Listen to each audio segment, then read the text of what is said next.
right,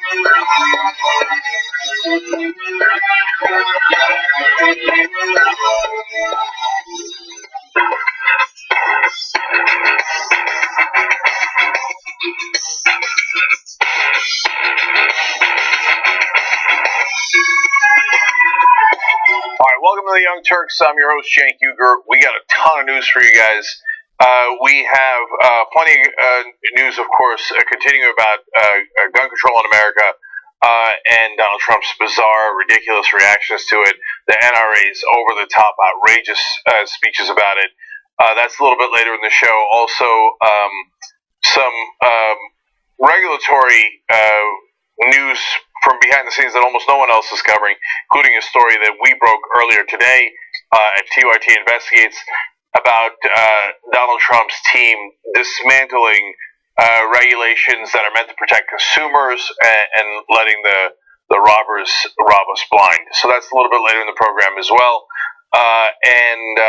But I don't want you to lose track of these two stories. There's two stories in the rundown today that are wonderful news for progressives. Excellent news. So I will get to that in a little bit as well. So lots to cover, so let's get started. Okay, Donald Trump met with some of the survivors from some of the recent mass shootings yesterday. We covered that for you on the show yesterday. Afterwards, we found a snapshot, as did, of course, the rest of the media, of his notes from this get-together. You might remember Sarah Palin writing on her hand sometimes, and people found a picture of that, and it had words like freedom on it. No one understood why that needed to be written down. Well, we have a similar case here with Donald Trump. Apparently, his staffers needing to write down very, very simple things for him. So let's take a look at the note. Now, his hands are partly covering this. There's another one where his hands aren't covering it, but that's okay. Number one is perfectly normal. What would you most want me to know about your experience? And it goes on about how can we keep you safe, etc. Look, you could say they're simplistic as well, but that's all totally fine, and nothing wrong with that. But look at number 5. Can you see it there? If you can't see it, here, we'll show it to you. It says, I hear you. Note number 5 to the President of the United States was, remember when you have set up a listening situation in the White House where it is called a listening session. When you brought in these survivors, remember to tell them at the end, I hear you. Not, I'm going to take action, not here's the list of actions I'm going to take. Just hear them out and then at the end say, I hear you. Okay, so it's not a huge story. It's just a little emblematic of Trump and a little emblematic of Washington. The staffers write down notes basically on how to avoid us citizens and get around uncomfortable questions. And for a guy like Trump, you've got to keep it incredibly simple. Of course, Trump, being who he is, forgot to turn the note the other way. I remember once he had done a picture where he said he was working really hard on a bunch of papers, and he turned up the papers like this so you didn't see that they were blank. In this case, he accidentally turns it the wrong way so you could see, oh, I'm supposed to tell you, I hear you. I am full of empathy. All right. Well, the funny thing is, Donald Trump, we hear you. All right, that's that. Just a absurd little story about Donald Trump as usual. Okay. So now let's go to a more weighty topic on the same issue of gun control. Okay. Marco Rubio did something that is arguably brave. He decided that he was going to attend a town hall with a lot of the survivors from the shooting in Parkland, Florida. When he agreed to do that, I was borderline shocked because he's taken $3.3 million from the NRA, and it's not a pretty look. I don't know if he did it out of arrogance. Oh, I'll just sweet talk him out of it because everybody in Washington tells me what a great politician I am and what a smooth talker I am. Or if he did it out of, going into the lion's den and I'm going to stand my ground. I don't know what his motivation was. Now, others were there. The sheriff was there, but the sheriff from down there was in favor of gun control, and the crowd like that. It was about 7,000 people there. It was a bit of an amazing event, and credit to CNN for putting it together. And Governor Bill Nelson was there, and now he's in favor of gun control again, a little bit easier for him. And then Dana Loesch from the NRA, and that did not go well. We'll share that with you later. But Senator Marco Rubio is corrupt. He has taken NRA money. Now, of course, in polite television circles, they never say that's corruption, although the rest of us know that's corruption. No, the NRA gave him $3.3 million out of the goodness of their heart, just for their health or charity, and he took it out of the goodness of his heart. Now, the problem here is it's not television anchors who are trained not to ask hard questions of establishment politicians. It's actual people, and people who are survivors of the shootings. So they are going to ask hard questions. Now, before we get to Rubio, I actually want to go to student Michelle Lapido. She wanted to ask this of Dana Loesch. She had not yet showed up at the town hall. But this gives you a sense of the anger, justifiably so, that they have about the NRA and overall the money that is making this crisis possible as it flows into the politicians, and they refuse to pass gun control laws. So let's watch the student first. I had a question for Ms. Lush, but she's not here yet. So for her and the NRA, which she's probably watching, and all of you puppet politicians that they are backing, was the blood of my classmates and my teachers worth your blood money? Yes! Senator Nelson, you don't have to answer that question. Let's move on to the next question. Excuse me? Now, the reason why it's not great timing in that case is because Nelson is a Democrat who is in favor of gun control. So, and she said it. The student said it was mainly for Dana Loesch from the NRA. But it would have been great if Marco Rubio was asked that question, because he does take money from the NRA and does do their bidding. Don't worry, student Cameron Kasky stepped up and pretty much asked the same thing, a little bit more politely, but very much to the point. Watch. Senator Rubio, can you tell me right now that you will not accept a single donation from the NRA?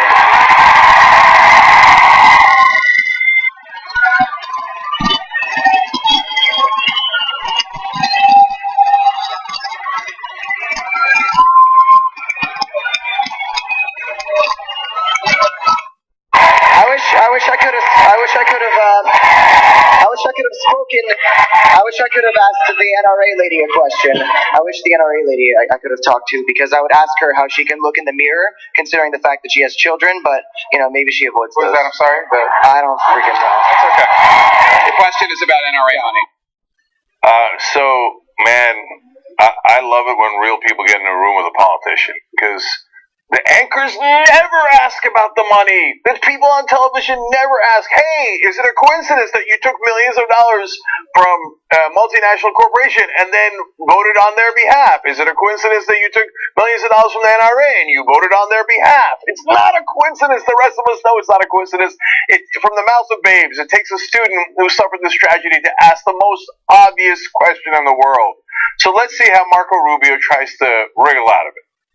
So, number one, the positions I hold on these issues of the Second Amendment, I've held since the day I entered office in the city of West Miami as an elected official. Number two, no, the answer to the question is that people buy into my agenda. And I do support the Second Amendment. And I also support the right of you and everyone here to be able to go to school and be safe. And I do support any law that would keep guns out of the hands of a deranged killer. And that's why I support the things that I have stood for and fought for during my time here. More NRA money? That is the wrong way to look. First of all, the answer is people buy into my agenda. You can say no. Second, well, listen, I respect, you can ask that question and I can tell you that people buy into my agenda. I will answer any questions you guys have about any policy. Right now, in the name of 17 people, you cannot ask the NRA to keep their money out of your campaign? I think in the name of 17 people, I can pledge to you that I will support any law that will prevent a killer like this. No, but I'm talking NRA money. No, because... And therefore, you have every right to ask that question of me, and I'm here to tell you that I will stand for the things. Accepting money from the NRA in the future? I've always supported, I will always accept the help of anyone who agrees with my agenda. Okay, so let's break that down. Number one, he says, look, man, they just happen to find me and support my agenda. Well, look, there is a tiny bit of truth in that because there's 330 million people in the country. So if you want someone who is going to support everything that a multinational corporation wants, you'll be able to find that person and then give them millions upon millions of dollars until they win elections. And you swap out the guy that doesn't have the corporate money and you put him in office. If you want a guy like Marco Rubio who says, yeah, no matter what, no matter how many massacres happen to my citizens and my citizens' kids, I will always support the NRA in their position to buy weapons. Well, then the NRA will find you and give you millions upon millions of dollars so you could win every election.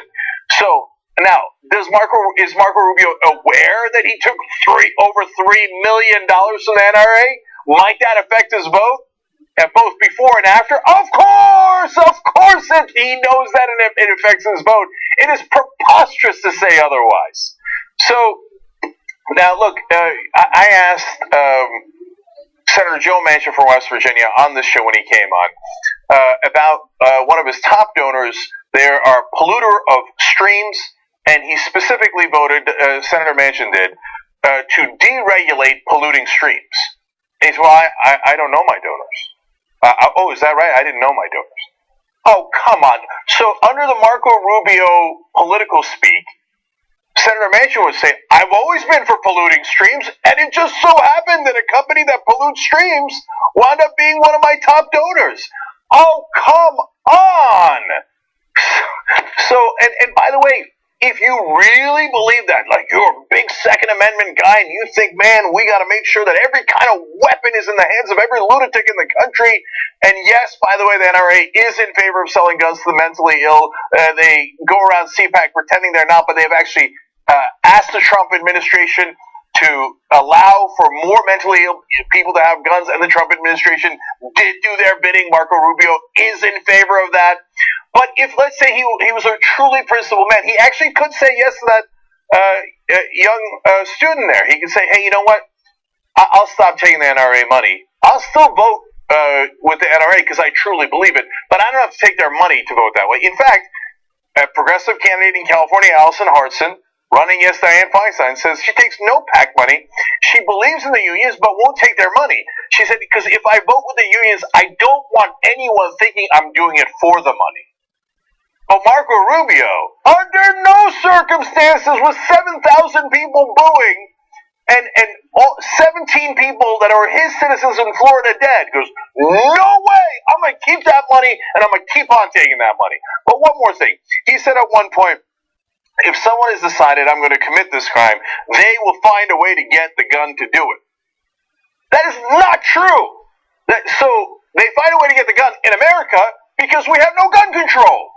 So let me show you stats, and I'm going to keep on showing you these stats until it gets to people's heads. So gun death totals in America in an average year is 37,593. That is unreal. So I'm going to give you context, show you Japan's numbers in a second, but let me show you the whole world's numbers in terms of guns versus mass shooters. So I keep on showing you this because it is not, those countries on the lower left, low amount of guns, low amount of mass shooters. Us, the United States, all the way up in the right corner, huge amount of guns, huge amount of mass shooters. There is just as many people per capita who are mentally ill in China, Russia, India, Philippines, etc., okay? But what they don't have access to, a lot of them, some of them are mentally ill, some of them have criminal intent, but they don't have access to weapons. So there's not as many mass shooters, there's not as many gun homicides. So that brings me to Japan. In 2013, American gun-related deaths included 21,175 suicides, 11,208 homicides, and 505 deaths caused by an accidental discharge. That same year in Japan, a country with one-third America's population, guns were involved in only 13 deaths. Is it because everyone has perfect mental health in Japan and there are no criminals in Japan? No! It's because they can't get guns! It's not that complicated. Here, one more piece of context. This means that American is about 300 times more likely to die by gun homicide or accident than a Japanese person. America's guns ownership rate is 150 times as high as Japan's. More guns equals more gun deaths. Every lie that comes out of Marco Rubio's mouth and all the bought politicians is paid for by the NRA. They know these stats too. And they never talk about these stats because then they have to admit, yes, I'm doing it for the money. I was going to say, I sure hope that blood money is worth it. But no amount of money is worth that. These politicians are truly craven. Young Turks.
All right, back on the Young Turks. J. Thomas Gordy writes in about the Trump note. Good majority of the note exposed if only Trump had bigger hands. Could have covered up the whole note. Larry Vedder writes in, number 4 was probably thoughts and prayers. Our own Bart Kyle writes in, I think Marco Rubio would have a great career as an undercover police officer and pose as a student at a local high school. Excellent point, Bart. He is a boy. Okay. Now, a little bit later in the program, I have a devastatingly annoying story about the Democrats and on the issue of gun control.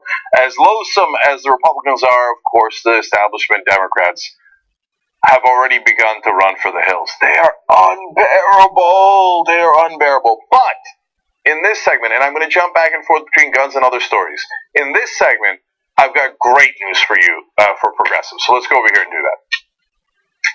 Now, during the 2016 campaign, the establishment Democrats said, Medicare for all, universal coverage. Oh, it's a nice pipe dream. Oh, we're theoretically in favor of it 30 or 40 years from now, but not right now. No, of course not. Please, look, we have a wonderful new drug on the market. It's called gradualism. Just take the tranquilizing drug and everything's going to be okay. Now, Bernie Sanders persisted. And lo and behold, turns out that idea was not only very popular among Democrats, but very popular in the whole country. Over 60% of the country wants Medicare for all. You know why? Medicare is a very popular program. It totally works. It has a 77% approval rating. And now the rest of the country is going, wait, that's a pretty good idea. It's cheaper and it gives better results. Why don't you let us in? Now, Center for American Progress is a Democratic think tank. There are a lot of establishment folks in there. Podesta used to run it. John Podesta. Neera Tanden is there. She was one of Hillary Clinton's biggest supporters. She's actually quoted here. We'll get to her in a second. So, now, that doesn't mean they don't do any good work. And their blog, Think Progress, sometimes has excellent articles backed up by facts. And I check it from time to time, and fair is fair. Now, on the other hand, they're a little careful when it comes to corporations and some Democratic donors. And they certainly were in the Hillary camp, and they certainly were in the, Joe, take it easy with this Medicare for all stuff. And lo and behold, even though they told us we'll get to it many years later, if at all of a sudden, the tide has turned. So, let me go to Jonathan Cohen at HuffPost. He reports there is a new proposal from the Center for American Progress, and the proposal, which is others called Medicare Extra for All, would create a new public program based on Medicare that would be open to anybody. All of a sudden.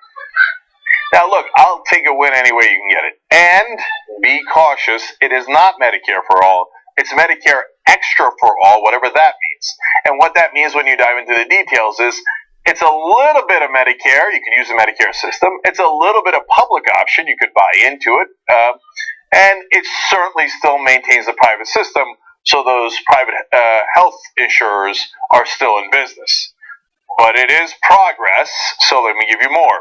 The proposal, which Ricardo Alonso Zaldivar of the Associated Press first reported Wednesday evening, also calls for automatically enrolling the uninsured, among others, in this new program in the hopes of finally achieving universal coverage. Well, that is very good news. I will take it. Now, don't get me wrong. Am I in favor of this program? No, I'm for Medicare for all. So, I know, as always, with the establishment guys, just a little bit of change. They're going to give you, just come here, come this way.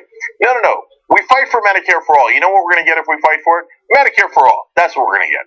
But anyway, this is not a Republican proposal. This is not a crazy proposal. It's a pretty good proposal. We're just going to do better. Okay, but here, and if they actually covered all the uninsured, it would be wonderful. Let's keep going. It's a reflection of how far the party's internal conversation has shifted, Cohen says, in the direction of government-run insurance, even since the 2016 presidential campaign when Senator Bernie Sanders made a pure single-payer system the cornerstone of his Democratic primary run. It's also a leading indicator of how Democrats plan to approach health care as they start thinking about the 2020 presidential campaign. Again here, guys, it's a little bit of a mixed bag because part of what they're trying to do is take the wind out of the progressive sails and Bernie Sanders sails by going halfway towards there and go, see, you don't need that. You don't need Bernie. He would cost all of our Democratic consultants lots of money. Get money out of politics, and we'd be out of business. We don't want that. So let's just go halfway there. But on the other hand, don't look a gift horse in the mouth. The fact that they're finally coming in our direction. The whole time they always said, all those establishment Democrats, you guys are crazy, you're impractical, those aren't popular, you got to come more towards us, more towards the right, more towards the right. But we have changed the tide. Now they are coming more towards us, the left. You know why? Because it's really popular. It's really, really popular. By the way, if you keep going, it'll be even more popular. You might get the Medicare for All, which polls at 60% or better. All right. And finally, a quote from Neera Tanden, of all people. Hillary supporter extraordinaire. There is a broad consensus, she says, within the broad progressive debate that health care is a right and that everybody should have health care. And we recognize the virtue of a strong public plan available to all the people. Well, here, Neera. Agreed. Now, the context, of course, is that when progressives begged, screamed, kicked, pushed, and did everything they could during the Affordable Care Act debate for a public option, the establishment Democrats said, oh, no, it's a bridge too far. They said, oh, you guys are not practical. Joe Lieberman's not in favor of it. Okay, and then when we pushed for Medicare All, they said, no. Now all of a sudden, they're like, a public plan. We'll put Medicare in the title. Medicare extra for all. Please. Can you give us some of your popularity? That's right. Progressives are winning. So, look, again, I do feel strongly in both ways here. One is, yes, it is coming towards us for political reasons because they realize it is the more popular position. They do not want to go all the way when, in fact, it is more popular if you go all the way progressive. I'm not saying that because I'm a progressive. I'm saying that because I could read polls. But at the same time, when people are coming to your direction, let us also keep our arms open and say welcome. So, and I encourage them, keep on coming, keep on going a little bit more, and you might actually get to a position that the American people love. Okay, so that's great news. Okay, now, even better news. Better than that. Oh, interesting. Okay. Now, I told you guys about a candidate running in the middle of Kansas who's a real diehard progressive. His name is Brent Welder. And Brent is an interesting guy. He cares so much about getting money out of politics, he volunteered for Wolfpack. Wolf-Pack.com. That's awesome. Where did he find out about Wolfpack? Turns out TYT. Turns out not only has he been a TYT viewer, he's a TYT member. Now, he's running for Congress, but is he going to win? Is it really a member of the TYT Army going to win a seat in the middle of Kansas? He's running against Yoder, who's a deeply right-wing Republican in the middle of Kansas. Now we get to the interesting news. First of all, he was endorsed and picked by the Just Democrats, so Just Democrats are fully on board. Today, a new endorsement, Our Revolution. That is Bernie Sanders' group, 6 million strong. Wait, we're not done. And another one, Progressive Change Campaign Committee, boldprogressives.org, PCCC, also endorsing Brent Welder. Looks like momentum, but hold. You ready for this? There is a new poll out, public policy polling. Brent Welder, the new leader in the race, winning against Kevin Yoder, the incumbent Republican, 49-42.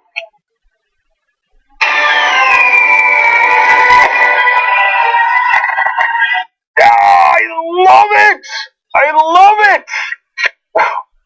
That's not 49-42 in the primary. That's 49-42 against the incumbent, a Republican in the middle of Kansas. What did I tell you? They're not coming for us. We're coming for them. Brent Welder is an amazing candidate. That's why he did this. I'm going to tell you more about him. But look, this is so important that you get involved. So we set up a website, tytkansas.com. You got to get in the fight right now. We got to get him $50,000. I'll tell you why. Okay, but I need to see that thermometer go up and up and up and up until we hit at least $50,000. Okay, so couple reasons why. One, if we help him, he's going to win. What is he going to use the $50,000 for? He's going to use it for a field team. The number one way you win, I have talked to politicians all across the country, the national level and the state level. Whenever I ask them, how did you defeat an incumbent, especially at the state level, the number one answer is knocking on doors. But you can't knock on doors if you don't have a field team. The $50,000 is to hire a field team. You've got to give it to Brent. You've got to back him up. You've got to bring the TYT cavalry.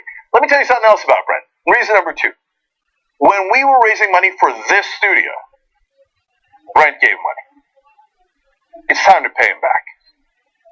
Okay, one of our own, one of you guys, is about to become a United States congressman. This is when you bring the cavalry. At a minimum, $50,000. He's a just Democrat, so he's not taking any corporate PAC money. Our revolution in PCCC would never back him if he wasn't a diehard progressive who's going to fight for you guys. And by the way, what does that mean? If you live in the middle of Kansas, you live in his district, what does it mean? It means that he's going to fight for the average guy. He wants your wages to be higher. Don't you deserve that? You work so hard. The Republicans keep telling you, no, your wages got to be lower. No. If you want any jobs, you got to have low wages. That is not a fair equation. It's not right. You're working your ass off. You deserve higher wages. Your kids deserve a chance at college. Your family deserves health care. You're working so hard, but if one disaster in a healthcare situation could wipe you out. Well, Brent's not going to let that happen. He doesn't take corporate money, so he's not going to represent corporations. He's going to represent you guys. Now, how much has he already raised? Is he already viable in that sense? Get a load of this. This is not a California candidate. It's not a New York candidate. This is in the middle of Kansas. As of the filing deadline ending December 31st, Welder reported raising $255,749 from over 2,000 grassroots donations. Can I see 4,000 grassroots donations? Let's make this happen. Now, before he gets to the general election, though, he does have a Democratic primary opponent. Of course, an establishment corporate Democrat who says that, no, in Kansas, you should compromise. And that's, wait till you get a load of the guy's slogans. His opponent has two slogans. One is, leading from the middle. Oh my God. That might be the worst slogan I have ever seen in my entire life. Until you get to his next slogan. The courage to compromise.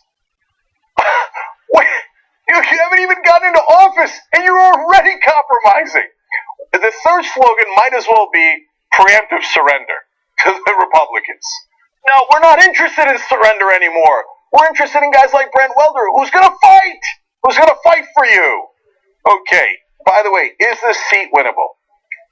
Look, it's easy to say in the middle of Kansas, everybody thinks like, oh my God, it's got to be a huge uphill fight. Look, in 2016, that particular district, Hillary Clinton won Kansas' 3rd district over Donald Trump by 47.2 to 46. So it's a tight margin, so you got to make sure that you're involved. If you're there, volunteer, and we'll put all the links to how to volunteer, donate, etc. down below in the description box if you're watching on YouTube and comment section on Facebook. And obviously, TYTKansas.com to contribute to get him to where he needs to be. But Hillary won that district by 1 point, so there's no reason why a Democrat can't win, especially a strong Democrat. In fact, let me give you the last couple of polls here that show you how great a chance he has. Do you approve or disapprove of Trump's performance so far in this district in Kansas? Only 41% approve and 56% disapprove. So if Brent goes to the general election, he's going to be in great shape, but he needs a field team.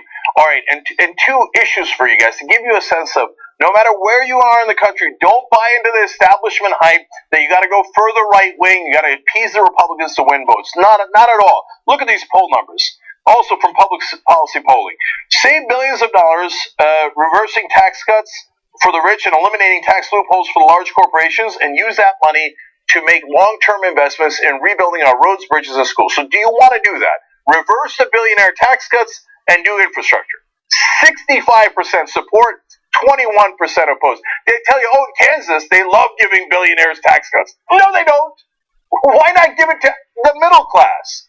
And finally, should Congress fully investigate the Wall Street bankers who caused the financial meltdown, and if they broke the law, prosecute and jail them. 77% support, only 10% oppose. Yes, they defrauded us. I know that they are represented by almost everybody else in Congress. Why? Because they take corporate money. Brent Welder doesn't take corporate money, so he's going to represent actual people, the citizens of Kansas. Make him your representative and let him fight for you. TYTKansas.com. We got to make that happen. We will check back in to see where we are with that throughout this show and every show until we get to that mark. You go get him, Brett. Too strong. Way too strong. Congressman Brent Welder. How good is that going to sound on election night? All right, Young Turks, we'll be right back.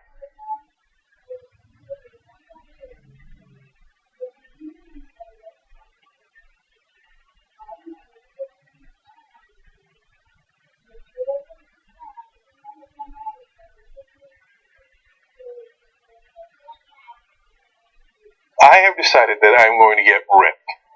Okay? What? Okay? Like, physically? Yeah. Okay. What, you don't believe me? I 100% don't believe you. I will get so ripped, here's my prediction, that someone at TYT will say, Cenk, you've got to stop working out. We're tired of you winning. So you don't believe me? Cenk, you don't have time to, like, do your daily duties for the main show. You don't have time for your daily duties. Because what you guys don't know is how great my muscles already are. It's absolutely possible. But you can't have Leah run to the food truck to get you, like, 2 different types of grilled cheeses with, like, tater tots for lunch. Like, you can't have that anymore. Let's see what happens. You also have to go to the gym regularly. Let's see what happens. All I'm saying is, let's see what happens. Have I ever been wrong about a prediction? Almost that.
Young Turks, guys.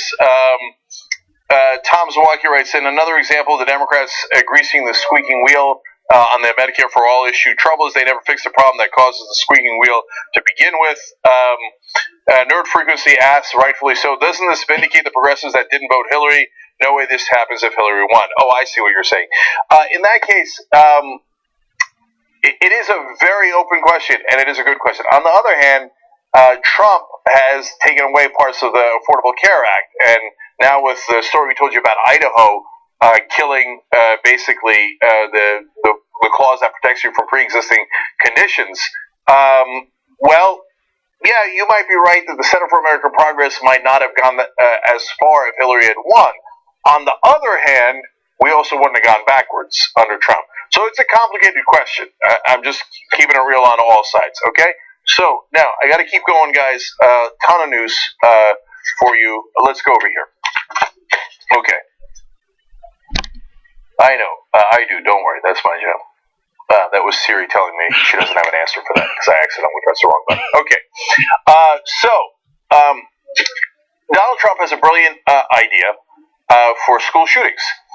Let's give weapons to the teachers so we can have shootouts at the OK Corral at all these schools.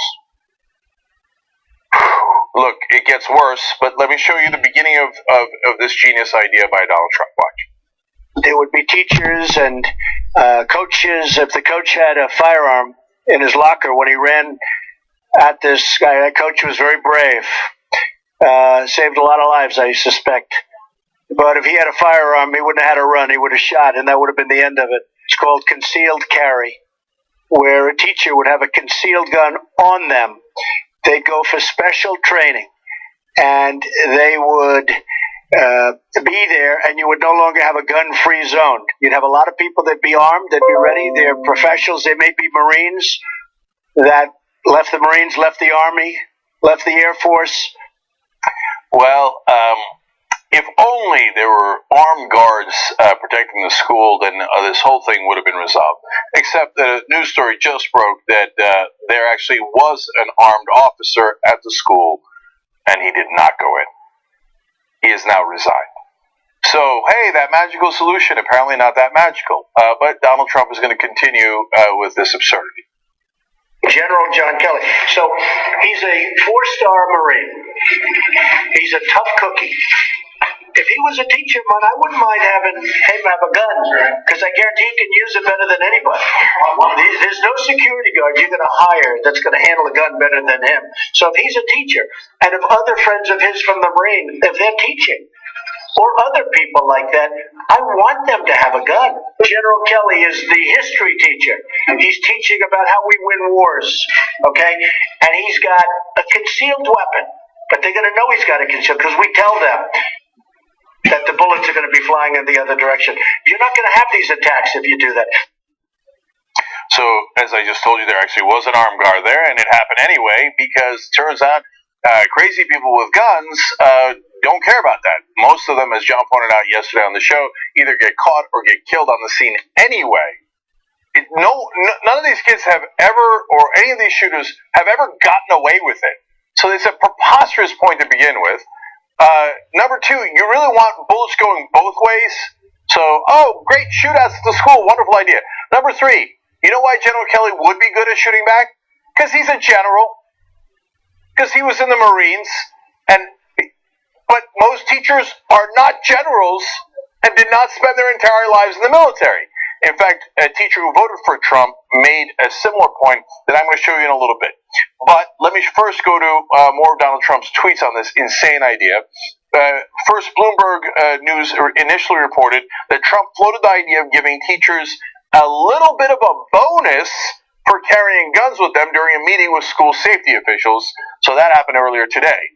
So, hey, let's train some teachers to shoot, and we'll give them a bonus. What bonus? Every time they shoot one of their students who had a gun, or they thought had a gun? How's the bonus going to work? Oh, okay. So, let's go now to the absurd tweets. Trump says, I never said give teachers guns, like was stated on fake news, CNN and NBC. What I said was to look at the possibility of giving concealed guns to gun-adept teachers. with military or special training experience, only the best. 20% of teachers, a lot, would not be able to immediately fire back. But before we go to the rest of the thing, did you see that? I want to highlight it for you in case it wasn't clear enough, although it's super clear in the tweet. But let's go to the highlighted version. I never said give teachers guns. One sentence later, he's in favor of giving guns to teachers. Somebody tackle him before he gets to Twitter. For God's sake, man. Now, I saw the rest of the tweet. Yes, to 20% of the teachers, which he then says is a lot. So let me finish the sentence. So a lot would not be able to immediately fire back if a savage sicko came to a school with bad intentions. Highly trained teachers would also serve as a deterrent to the cowards that do this. Far more assets at much less cost than guards. A quote, gun-free school is a magnet for bad people. Attacks would end. Well, apparently they wouldn't because, again, an armed guard there, and the school got attacked anyway. But his idea is like, I didn't say give every single teacher a gun. I just said the really good ones. The ones that are good at shooting and such, so they can shoot back and forth, back and forth. In other words, you said give guns to teachers. But he's not done proving his own point a lie. He continues to go. He says, history shows that a school shooting lasts on average 3 minutes. It takes police and first responders approximately 5 to 8 minutes to get to the site of the crime. Highly trained gun-adept teachers, coaches would solve the problem instantly before police arrive. Great deterrent! And he says, if potential sicko shooter knows that a school has a large number of very weapons-talented teachers, great, weapons-talented teachers, and others who will be instantly shooting, the sicko will never attack that school. Cowards won't go there, problem solved. Must be offensive, defense alone won't work. What a simple-minded fool. Oh, yeah, I got a great idea. These weapons-talented teachers, we just give them all weapons and to look out for whoever comes in. You bang, bang, bang, and shoot them. Bullets going both ways. We're playing offense. You don't want to play offense with weapons inside a school. All right, no empathy whatsoever. All right, now let's go to that teacher who voted for Trump. Yeah, her name is Ashley Kurth, and she asked this during a town hall. Senator Rubio, I'm a registered Republican. I voted for Mr. Trump. I still, support the Second Amendment. However, with that being said, and with all these talks of gun control laws and everything that you guys have been up there saying to us of what you're going to do about it, a lot of the flack that I've been getting back from my friends and from a lot of other people that are around the world is the answer to the gun problem is to arm teachers. And when I had those hundreds of terrified children that were running at me, my question to that is, am I supposed to get extra training now to serve and protect on top of educate these children on how to be these eloquent speakers that are coming up and presenting issues to you? I mean, am I supposed to have a Kevlar vest? Am I supposed to strap it to my leg or put it on my desk? How am I supposed to go on that way? Well, first, I don't support that. Okay, so think about that. What a great question. She's like, so I have to train to be a teacher, and now you're telling me on top of that, I have to train to know how to use a gun and get vests, and the Republicans will not ban AR-15s, assault weapons. So those are weapons of war. So now they're telling teachers, it's okay, just turn the school into a war zone, and, suit up and have guns all over you in case somebody else with guns comes in. All right, but one of the students here, Sam Zeev, who talked to President Trump yesterday, made the best point of all. Watch this. Sam, what did you think about the president's idea of arming teachers? Madness. Just absolute madness. Teachers go through emotions every single day, just like students do, just like mentally ill people do, just like everyone. And teachers are faced with the responsibility every single day of molding young lives and mentoring them and being there for them. Why should they be faced with the responsibility of knowing whether or not they're going to have to kill them that day? I got to be honest, I hadn't thought of it that way until he said it. We'd be training the teachers to kill their students. So the shooter in Parkland, Florida was a former student. And at the school shootings, it is usually either current or former students who come in. So you wouldn't be killing the innocent students, obviously, but you would be teaching teaching the teachers how to shoot guns and spot the wrong student. If you think one of your students is going to do harm to the others, be ready to kill them. Are you insane? Look at what they've done to our country. We are no longer trying to prevent massacres in schools. We're trying to teach the teachers which students to execute if the school turns into a war zone. This is the state of madness in America. Alright, now let me show you the next story. The person who, one of the people who is creating that madness. So let's go to Dana Loesch. Dana Loesch is a representative of the NRA. She decided she was going to attend the CNN's town hall event, 7,000 people there, and they were mad. And they had every right to be mad. How many kids are we going to lose and sacrifice at the altar of the NRA in this country? Does the NRA want assault weapons ban? No. Their leader, Wayne LaPierre, went to CPAC and said, the only thing that stops a bad guy with a gun is a good guy with a gun. It's the same thing he said after Newtown. He said we need to arm as many people inside the schools as possible and turn them basically into war zones. Dana Loesch agrees with that concept. So, first, she's going to give her softer version, and it ain't very soft, on CNN, and it is not well received. Let's watch. He should have been barred from getting a firearm, and he should not have been able to. He should, A, never been able to get a firearm. B, people who are crazy should not be able to get firearms. C, people who are dangerous to themselves and other individuals. Let me answer. If we're here to have a discussion, that's why I'm here.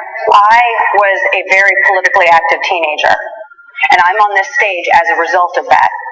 Think of how far you all could go as a result of voicing your beliefs. Now, I want to answer your question, and I want to be allowed the opportunity, which is why I am here. Crazy people who are murderers. No, we've been actually talking about that for a long time. Let me answer the question. You can shout me down when I'm finished, but let me answer Emma's question. It's not federally mandated. That's the big question, and I wish that this network had also covered this more, as other media networks would have covered it. That's a huge. Wait a second. So, some people in the crowd obviously very unhappy. One person shouted out murderer. And her point was, if you all study hard and work hard, you could one day be an NRA sellout like me too and get paid a lot of money to do propaganda while other people get shot. Wow, what a convincing point. She then, of course, immediately did a diversionary tactic, blamed the media. Oh, the media doesn't cover it. But the heart of her argument was, it's all mentally healthy. She never should have been allowed a gun in the first place. Really? But the NRA position is that he should have been allowed a gun. First of all, he was not mentally adjudicated. Adjudicated to be mentally incompetent. So the NRA, if we had caught the shooter before he did the shootings, and we saw all the weapons that he had, the NRA would have defended him 100%. If we said, hey, can we take guns away from this kid, even though he hasn't been adjudicated mentally ill, the NRA would have said, no way. In fact, I have the law that they push for. Now, they won on what they were going for because they gave Donald Trump over $31 million when he was running for president, and that goes a long way towards getting Donald Trump to do whatever you want. Now, first of all, does Donald Trump care about mentally ill people and making sure they get treatment? Absolutely not. I can prove it to you with the numbers. His budget was recently released, the budget blueprint, slashed spending for the Substance Abuse and Mental Health Administration by $665 million. Additionally, Bloomberg reported that the National Institute of Mental Health would see a 30% reduction in funding and $500 million decrease in 2019. So what happened? I thought you thought the issue was mental health. So why are you cutting mental health by $665 million? Now, the bill that the NRA argued on behalf of. As NPR's Scott Horsley noted, nearly a year ago, the president signed a bill making it easier for people with mental illness to buy guns. The new measure rolled back an Obama-era rule that would have required Social Security Administration to send records of some beneficiaries with severe mental disabilities to the FBI's National Instant Criminal Background Check System. NPR's Susan Davis reported about 75,000 people found mentally incapable of managing their financial affairs would have been affected. The NRA pushed for, and because of all the bribes they gave Donald Trump and other Republicans, succeeded in passing a bill that says if you are so mentally incompetent that you cannot handle your own finances, we still will allow you to buy a gun. They reversed an Obama-era bill that would have prevented the mentally ill from getting guns. They don't believe it. Dana Loesch now trying to say, it's not the guns, it's crazy people. Earlier, the people that Dana Loesch worked for insisted that mentally ill people be allowed to buy guns. Why? Because the NRA gets their money from people who sell guns. So they want to sell as much as humanly possible. They want to maximize their profits. And they don't sell flowers. They don't sell vegetables. They sell weapons. Weapons that kill people. They make more profit when more people buy weapons. And if they use those weapons to kill people, it creates a panic, which creates even more weapon buying. That is a cycle that is vicious to us, but great for their business and their bottom line. That's why they pay Dana Loesch so much money to get out there and lie to you. So, now that was the soft stuff, she said. Then she goes to CPAC, that's the conservative conference, and she decides, oh, this is my crowd now. I can be as vicious as I like. So here she is. Now I'm going to say something that some people are going to say is controversial. So I'll say it really slowly so all the people on the platform in the back can hear me loud and clear. Many in legacy media love mass shootings. You guys love it.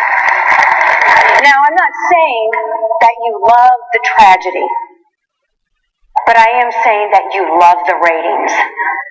Crying white mothers are ratings gold to you and many in the legacy media in the back. And notice I said crying white mothers because there are thousands of grieving black mothers in Chicago every weekend, and you don't see town halls for them, do you? Where's the CNN town hall for Chicago? If it bleeds, it leads, doesn't it?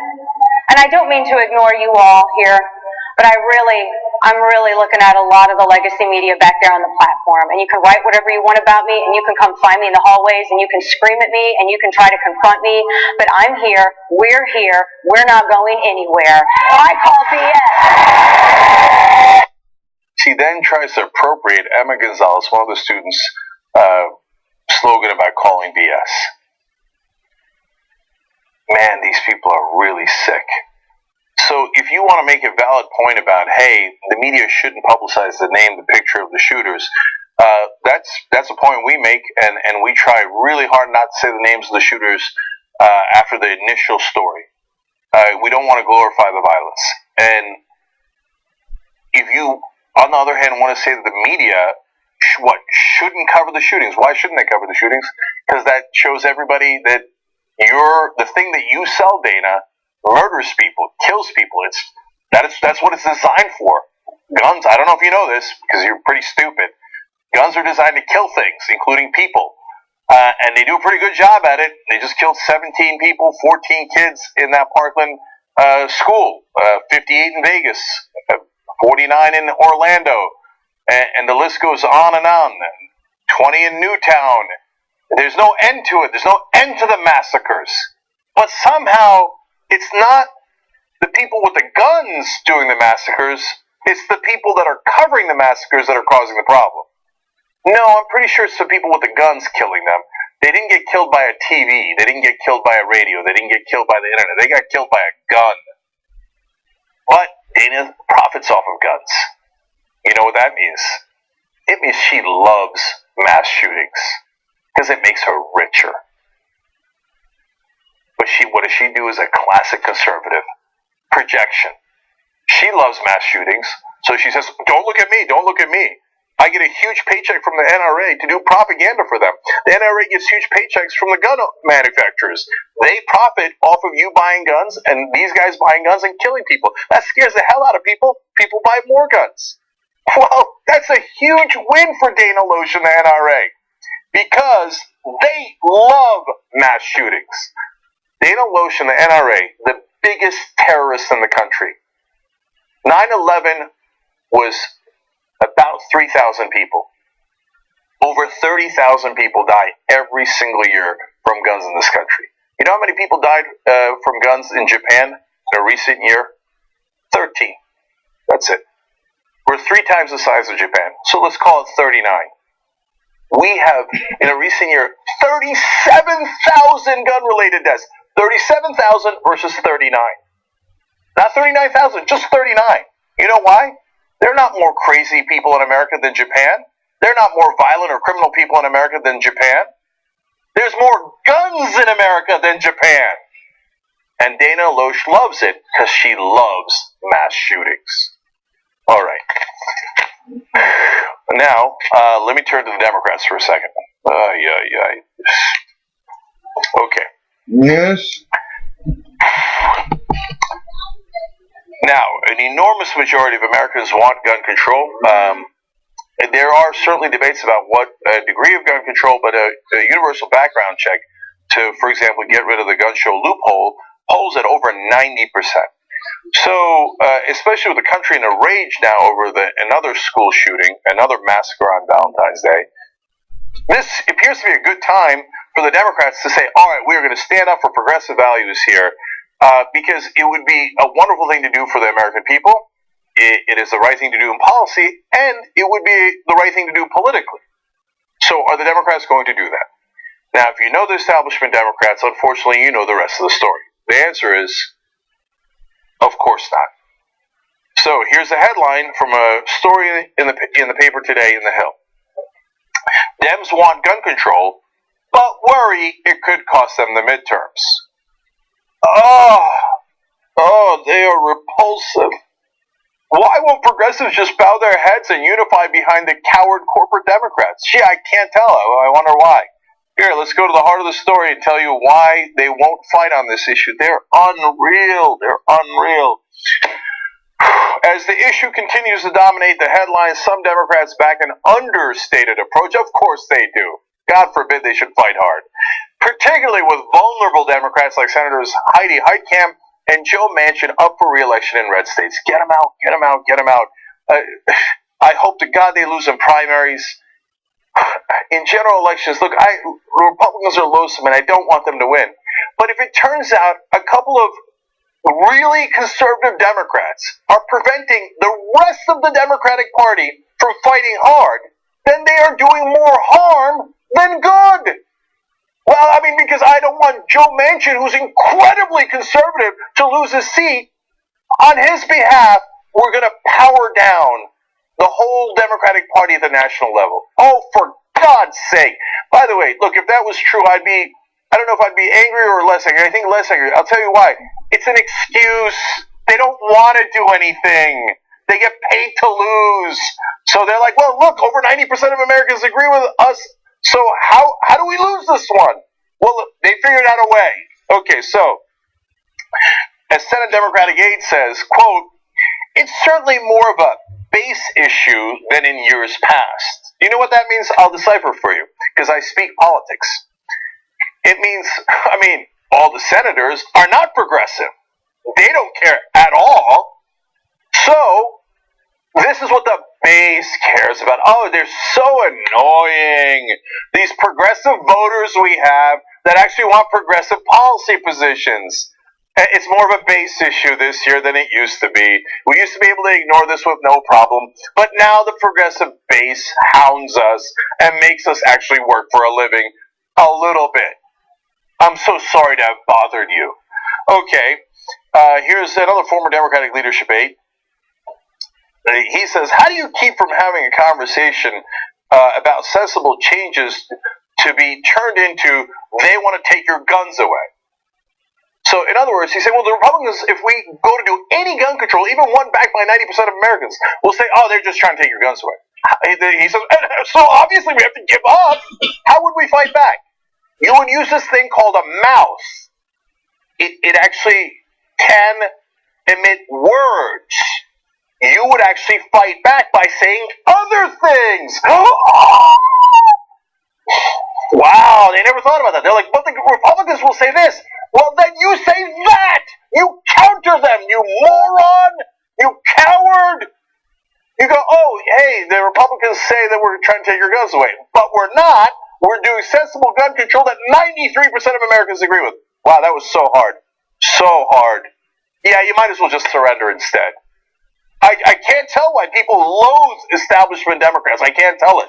But they really can't in Washington. They are perplexed. They're like, why does the progressive base bother us so much? We just wanted to just get back into our comfy little beds and surrender already. Why won't you let us surrender? Okay, Meredith Kelly, spokeswoman for the House Democrats campaign arm, said the party has no plan for a national messaging strategy on gun reform, citing the geographically and culturally diverse House battlefields. For God's sake, man, look, we understand politics.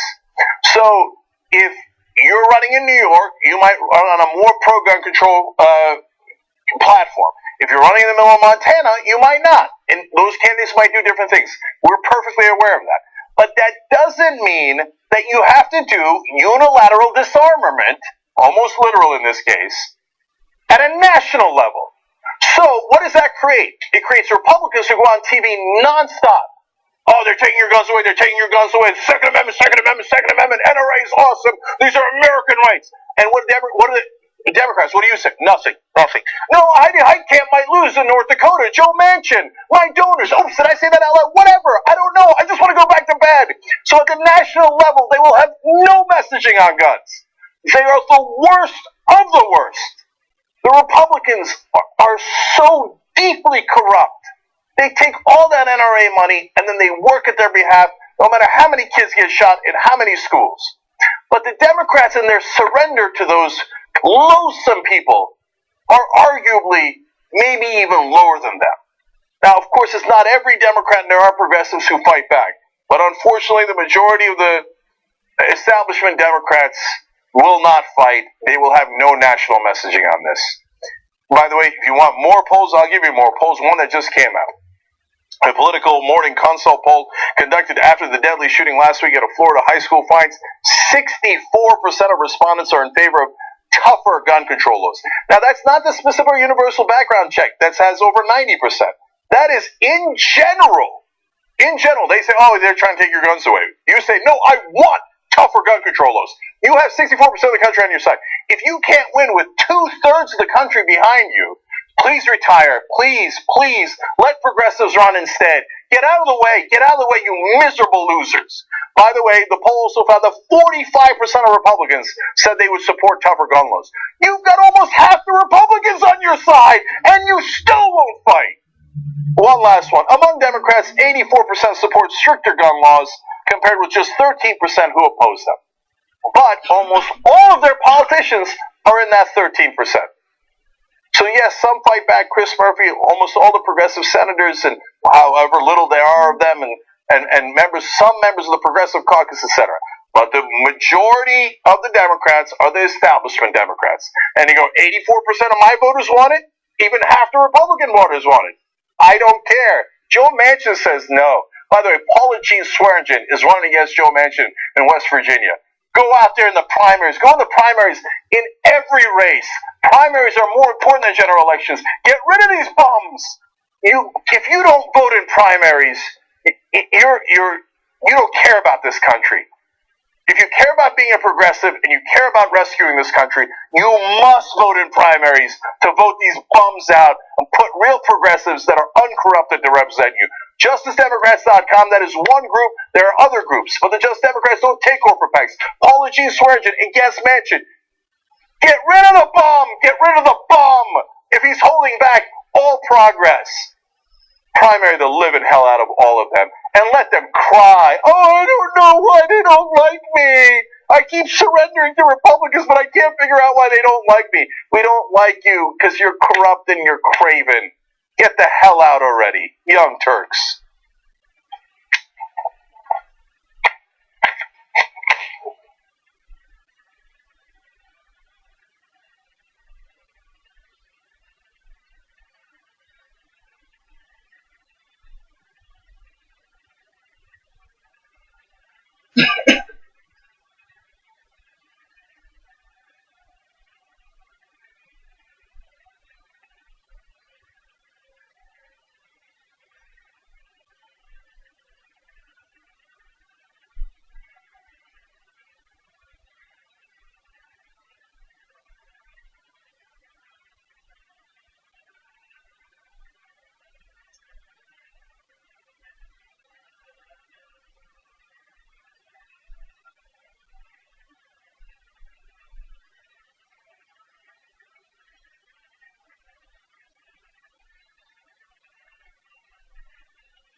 All right, back on the Young Turks. Guys, if you like this show, share the stream. Easiest thing in the world. If you're watching Facebook, YouTube, wherever you're watching, share it, okay? If you miss any portion of the show, by all means, become a member. TYTnetwork.com/join. You can get the show anytime you want, commercial free.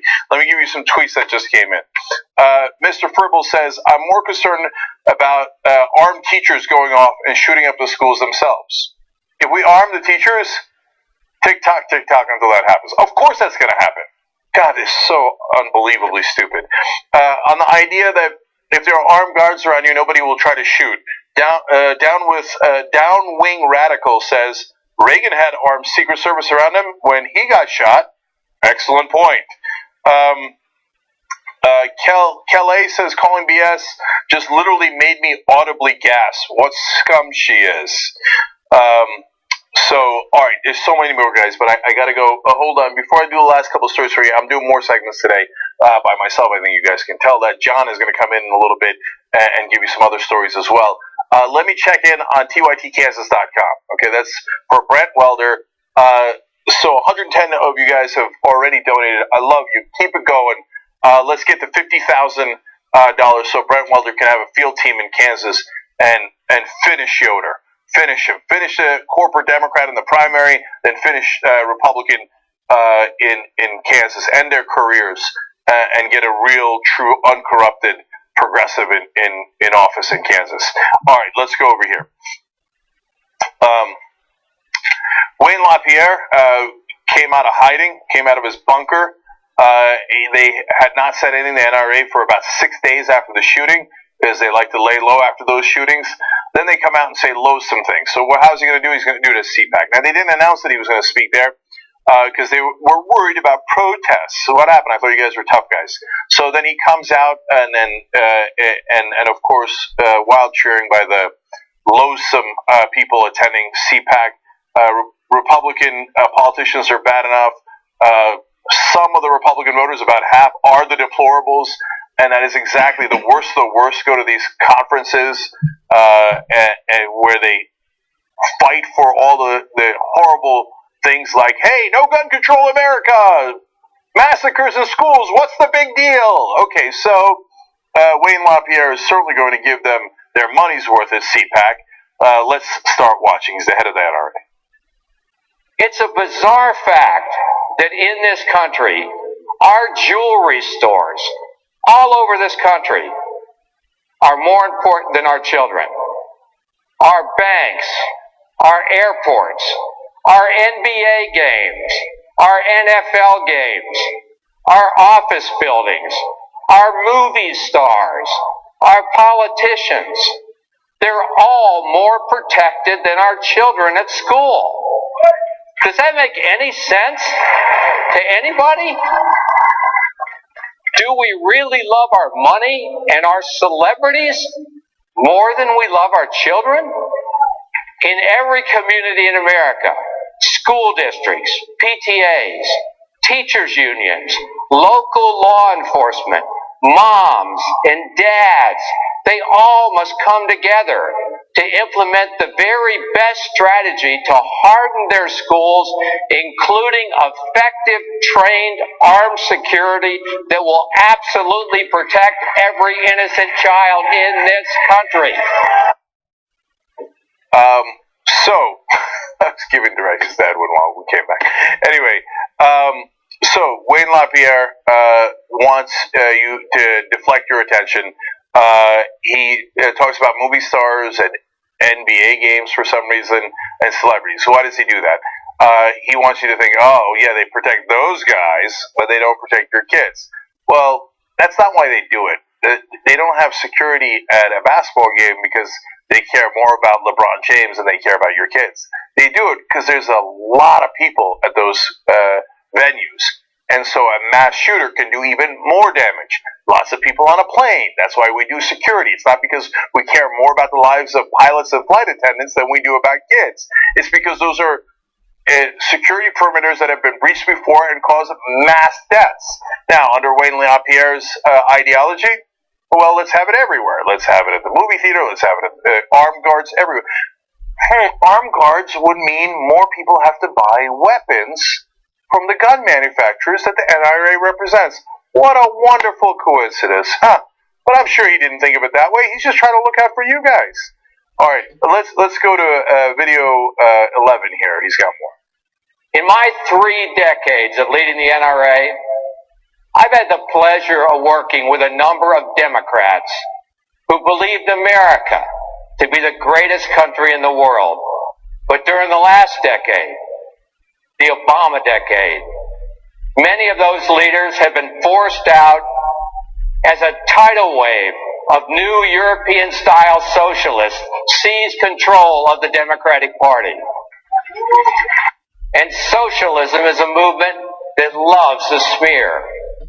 Racist, misogynist, sexist, xenophobe, and more. These are the weapons and vitriol these character assassinations scream to permanently hang on their targets and create a growing segment of victims. Because socialism feeds off manipulated victims. You name the group, and they will find a way to turn them into victims. From the Occupy movement, to Black Lives Matter, to Antifa, they agitate the offended, promote uncivil discourse, and ignore any sense of due process and fairness to destroy their enemies.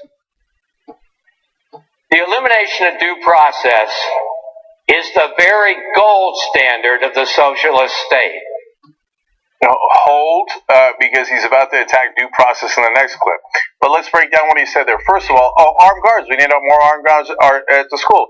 Oops, Parkland, Florida, where they had the mass shooting, had an armed guard. He didn't go in. The guard, by the way, the person who did the shooting, former student, knows they have an armed guard. Went in and did the shooting anyway, and the armed guard didn't do any good. Oops, your ideology is totally bankrupt, totally wrong. Then why are you bringing Black Lives Matter in this? Did Black Lives Matter do the shooting? No. No, they had absolutely nothing to do with it. Did Occupy do the shooting? Did Antifa do the shooting? No. But you just like to smear them for no reason. Always projection. Socialists love to smear people. Now let me smear people that had nothing to do with the shooting, but that you hate. You hate Black Lives Matter because you don't like black people at CPAC. Hey, I have a vicious right-wing crowd in front of me. Don't you hate Occupy? The people who say, hey, you should have higher wages? Idiots. Let's smear them on an issue that has nothing to do with them. And speaking of smears, he says socialists love smears, which is in itself a smear of socialists. So let's see if he's right about the dangers of socialism. Because if Wayne LaPierre is right, and those poor idiot socialists, they've disarmed themselves. They don't allow nearly as many weapons as we do, and so they obviously have a lot more killings over there related to firearms, right? Because there's no good guy with a gun to stop the bad guys with a gun. That's Wayne LaPierre's famous comment, and he said it again at the end of this speech. So, what is the total firearm death rates in the U.S.? 10.2%. So, this night's obviously not 10% of Americans being killed. It is a ratio. So, just to give you context with other countries, okay?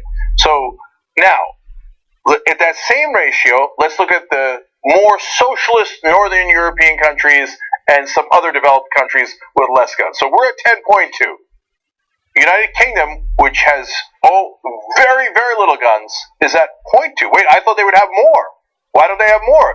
No good socialists over in the UK, 0.2. Well, Netherlands, they're way more socialist, 0.5. Ireland, 1. New Zealand, 1.2. Sweden, very socialist, 1.5. Remember, we're at 10.2. Denmark, socialist, 1.6. Norway, very socialist, 1.8. Canada, 2.3. Finland, 3.6. All way lower firearm death rates than America. What happened? I thought, no good, dirty socialists. Oh, I see. That was just a smear, not based in reality at all, meant to, again, deflect attention from the horrors of the NRA and what they have inflicted upon us here in America. One last clip. Think about that. In the midst of genuine grief and a very understandable passion, as millions of Americans search for meaningful solutions, what do we find? Chris Murphy, Nancy Pelosi, and more, cheered on by the national media, eager to blame the NRA and call for even more government control. They hate the NRA. They hate the Second Amendment. They hate individual freedom. Their solution is to make you, all of you, less free. They want to sweep right under the carpet the failure of school security, the failure of family, the failure of America's mental health system, and even the unbelievable failure of the FBI. So the guy who said that liberals don't want due process now railing against the FBI. Why? Because he wants to protect the president who's being investigated by the FBI. That's the president they gave $31 million to during the campaign. That's the president they want to make sure does not pass any new gun control laws. So he's saying, oh, the goddamn FBI doing that onto the others and to their opponents. And, oh, they want to make you less free. Less free what? To do massacres inside schools? And then for him to blame everything but guns. Say, oh, the mental health problems in America, that's the real problem. Well, the NRA pushed Donald Trump and succeeded in passing a bill that would allow more mentally ill people to buy guns. 75,000 more mentally ill people in America are allowed to buy guns because of the NRA. He's an absolute liar. He's Wayne bin Laden, okay? Finally, he blamed the American family. He said the failure of the family. You're going to say that to the family of those kids who got murdered in Florida? You sick animal. You make money, blood money, by selling weapons that are used in massacre after massacre. And after their kids die, then you blame their families? The NRA is the sickest organization in America. Young Turks.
channel Young Turks, Jake and John with you guys.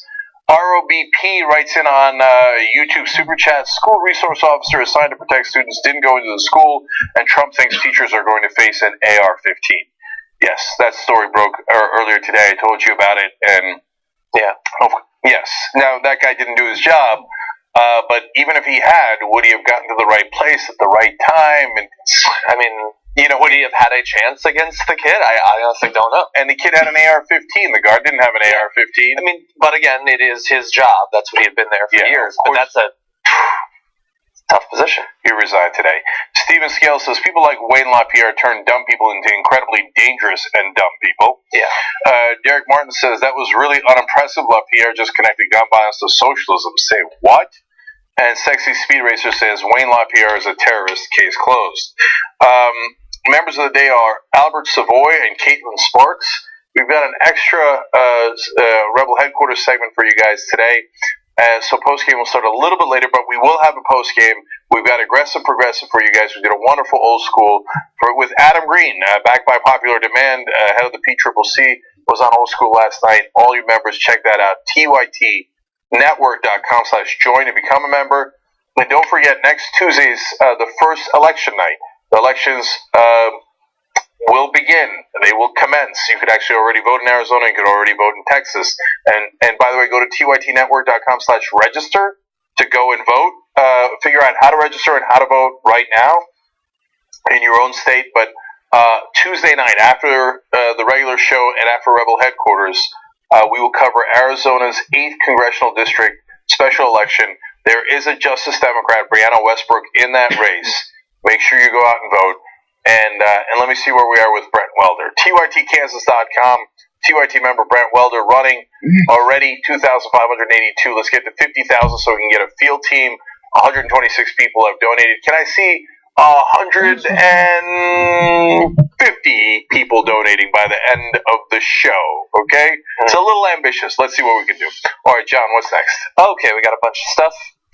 For a little while there, for a few years, we had the Consumer Financial Protection Bureau, which was set up after the Great Recession to actually represent you, to represent regular people against the banks and other industries which would abuse them.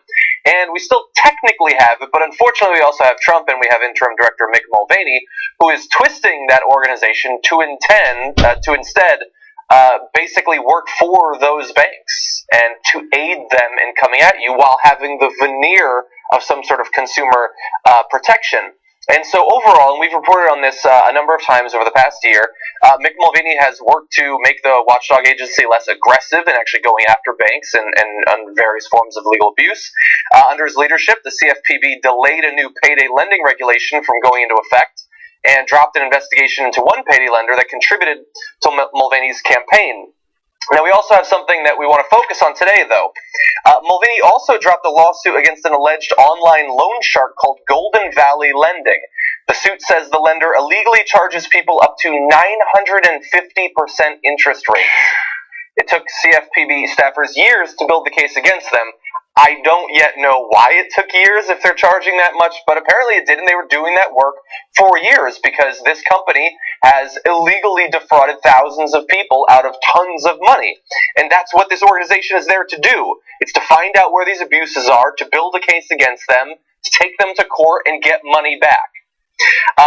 Unfortunately, it was shut down, and now one of the investigators in that particular case says, people are devastated and angry. Just imagine how you would feel if years of your life had been dedicated to pursuing justice and you lose everything. Let alone if you're one of the people that this company defrauded and you did lose everything.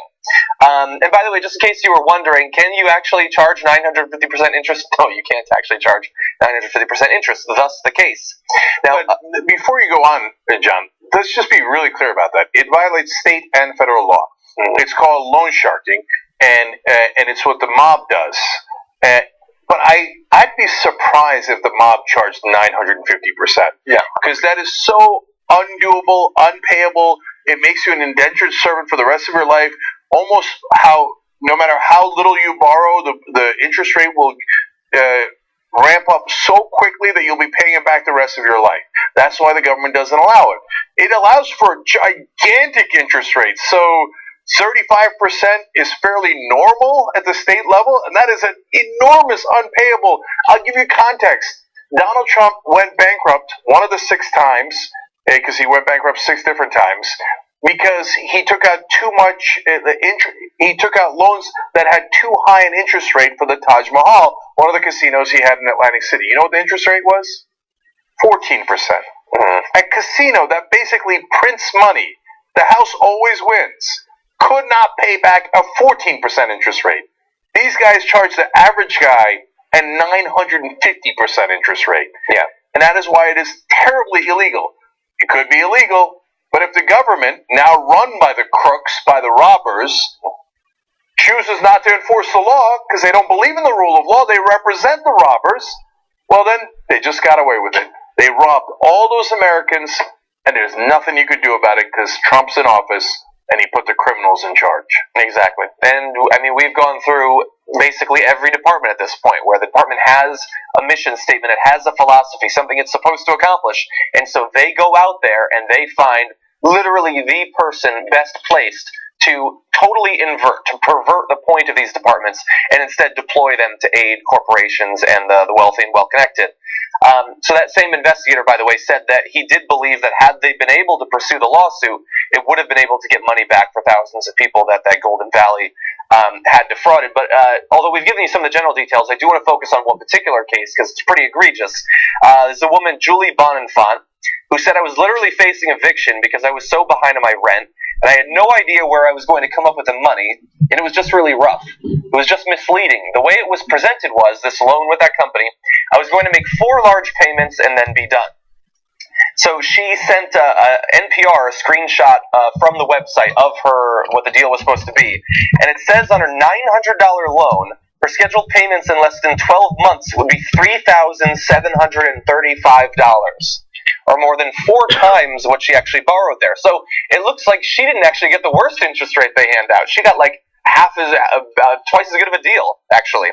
But yeah, they expect that, no, you will pay those 4 payments, and then you will continue to pay these huge fines and fees afterward. And it can be incredibly confusing for people, especially people who are desperately trying to make ends meet, who are trying to get money quickly to deal with some sort of medical emergency or something like that. And they prey on exactly those people. Now, Mulvaney, apparently, although he won't specifically talk about this, he declined requests for an interview. Statements have been put out saying, "Oh, no, I didn't actually shut this down. I had nothing to do with it. It was just, career staffers inside of the organization." But sources inside the organization say, no, he actually was instrumental in shutting down this case, as he has been in other ones that we've talked about on the show over the past year. And what's interesting, maybe it's not related, but hey, maybe it is that as a congressman, he took $62,000 plus from payday lenders. Oh, weird that he got paid. I don't know what kind of interest rate he's getting on that money now, but probably not 950%, but I think it might have had an effect. So my favorite part of this was this quote from the NPR story. After repeated questioning from NPR, Mulvaney's press person acknowledged that Mulvaney was indeed involved in the decision to drop the lawsuit. In other words, we tried to lie to you, pretending that he had nothing to do with it, but you pressed us. Yeah. So, okay, fine, he did it. He took $62,000 from the pay lenders, and these politicians, they're all bought so cheap. Yeah, that's like nothing. You get away with God knows how much in fines. They would have gotten tens of millions. I don't know if it would have been hundreds of millions of dollars. You just paid Mulvaney $62,000. Yeah. What a cheap little prostitute Mulvaney is. So he then comes into this bureau that is supposed to protect consumers and goes, no, I'm corrupt. I'm just going to say all that. They would have gotten you your money back. Why Leonard has it's illegal, and they would have gotten you your money back. And Mulvaney says, no, I don't represent you. I represent the bad guys. So you're not going to get your money back. All that hard work of pursuing justice and the rule of law, dropped it overnight. Now admits he did drop it. It was him. And interesting. One of the women involved, one of the people involved said, it tells me that Kawhi's relationship with the San Antonio Spurs is not as great as it could be. That's what it tells me. And I feel bad whether that's because of Kawhi or whether it's because of Uncle Dennis Roberts. I feel kind of stupid. But he told you that he was going to get rid of the swamp. That was a huge reason you voted for him. Yeah. He was lying the whole time. He's a cheap, cheap politician, telling you pretty little lies that you wanted to hear. Then he gets into office and screws you because his donors and Mulvaney's donors wanted to keep their money, wanted to be able to rip you off. And by the way, they can continue to rip you off going forward. Yeah, so the rule of law will not be enforced as long as you're a donor to the Trump campaign and a Mick Mulvaney. It is grotesque. It's really twisted how this whole thing has played out. That the Republicans tried to stop the organization from being set up in the first place. They tried to stop a director from being installed in the first place. You're probably familiar with her. They tried to defund it. They tried to destroy it. And then finally, they just get somebody in the White House and they just put whoever the hell they want in there. And then it still technically exists, but it becomes irrelevant. Look, I can go on and on in this story because Mulvaney is actually not technically the leader of the Consumer Financial Protection Bureau. No, but he's not even the interim leader. He's not legally allowed to be the leader, okay? But they don't give a shit. They just strong-armed it. They're like, he is now. What are you going to do about it, right? And a judge said, well, I can't rule on it now. So they're like, that's it, then we win. Later, there will be a ruling. They are violating the law by having Mulvaney be the head of the Consumer Financial Protection Bureau. But he came in like a fucking thug, sorry, and now he's like, oh, all my robber friends, you're all free to go. There's a jailbreak. He'll leave, but that case is gone. They can't bring it back. It's gone. Yeah. They're the worst people on the planet. All right, let's do the next one. Okay, let's move on to a similar topic. More corruption for you, this time having to do with a lawsuit over mining safety regulations. And a person named David Zatalzalo, this is President Trump's top official for mining safety, who has a history in that particular industry that we're going to talk about. It has to do with challenges to Obama administration regulations, trying to make it so that if mines routinely violated safety procedures, there could be an expedited process of adjudicating that, having some sort of fines or consequences of some sort, which of course the industries don't like, and so they challenged it in court. So that lawsuit was filed in March 2013 by the Kentucky Coal Association, opposing the Obama administration's use of a mine safety rule known as POV, or pattern of violations. As I said, accelerates the penalty process. So David Zatalzalo, the person that I was talking about, is now the Assistant Secretary of Mine Health and Safety. He served on the Kentucky Coal Association Board of Directors through 2014. Through late 2014, Zatalzalo was also chairman of Rhino Resource Partners, kind of a cool name, and a mining company which twice ran afoul of POV during his tenure there. So it's really an interesting situation they've set up, where he was on the board of directors for that coal association, involved with a company that was violating these particular provisions.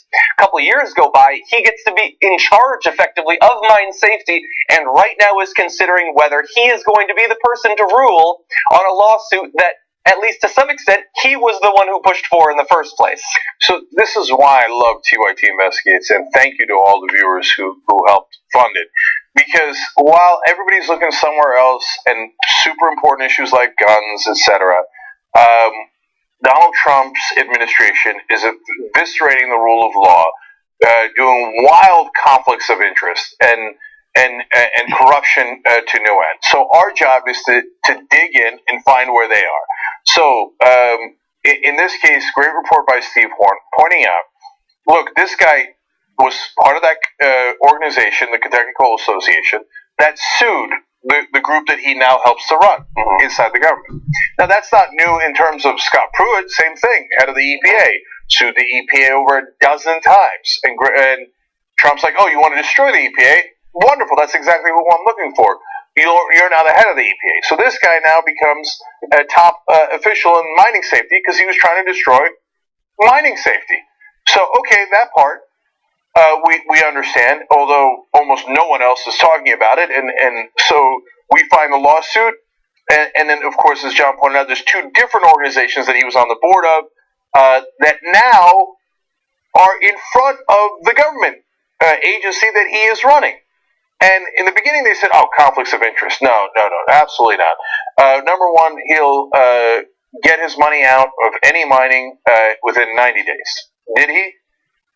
Of course not. He works for the Trump administration, still has money invested in mining companies. Yeah, but only like hundreds of thousands of dollars. While he's supposed to be regulating mining companies that he's invested in. Now, the companies he used to run, he's decided, I'm not going to recuse myself. I'm going to make the decision on whether my former companies did the right thing or not. Gee, I wonder which way he's going to decide. Well, I can't quite tell. Who would better know what the companies were up to? Than the guy sitting on their board Insider knowledge, yeah. And when asked about it, the Trump administration, and we're the ones who asked them, said, well, I mean, our rule technically is that you had to be outside those companies for 2 years, and he was on the board of those companies in 2014. Technically, he's slightly okay, so I'm sure he has no conflict of interest. He'll you can't find anyone else to make that ruling. No, the point is corruption. It's not the bug, it's the feature.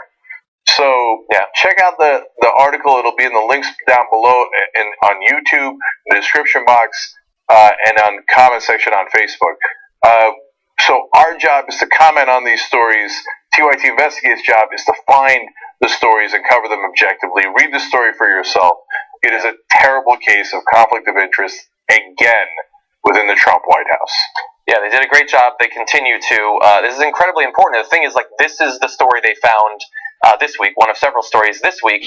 But I'm sure that if you dig just a little bit in so many departments, you're going to find stuff like this. And we need to be keeping tabs on the Trump administration. I know some people don't like that we talk about it, that we talk about Trump and what's going on there, but it is incredibly important. We can't give them a pass for 4 years, because in literally every topic you can think of, this is the sort of corruption that's going on.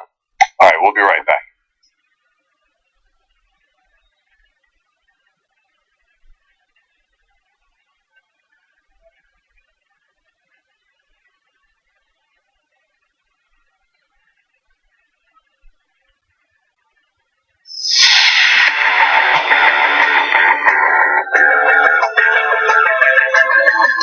They'd rather lose to Republicans than have a progressive win with them. That's how dumb the corporate Democrats are.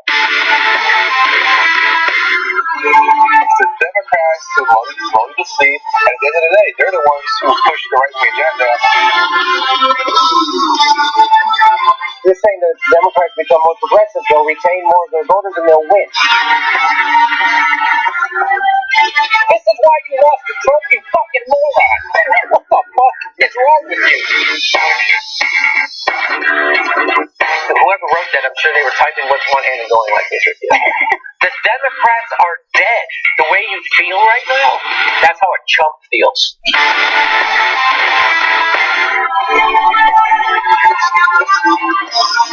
Not freaked out.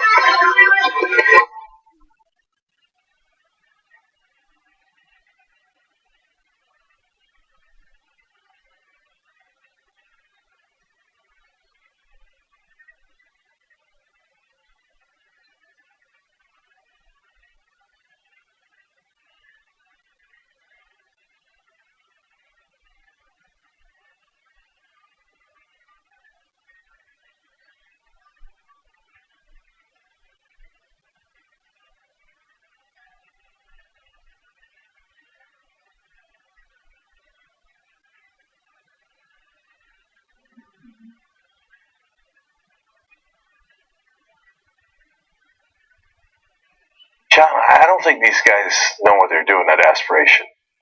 What's going on? No monthly service fee, no minimum monthly balance. They're not going to make any money. No minimum monthly deposit. And they're bunch of softies.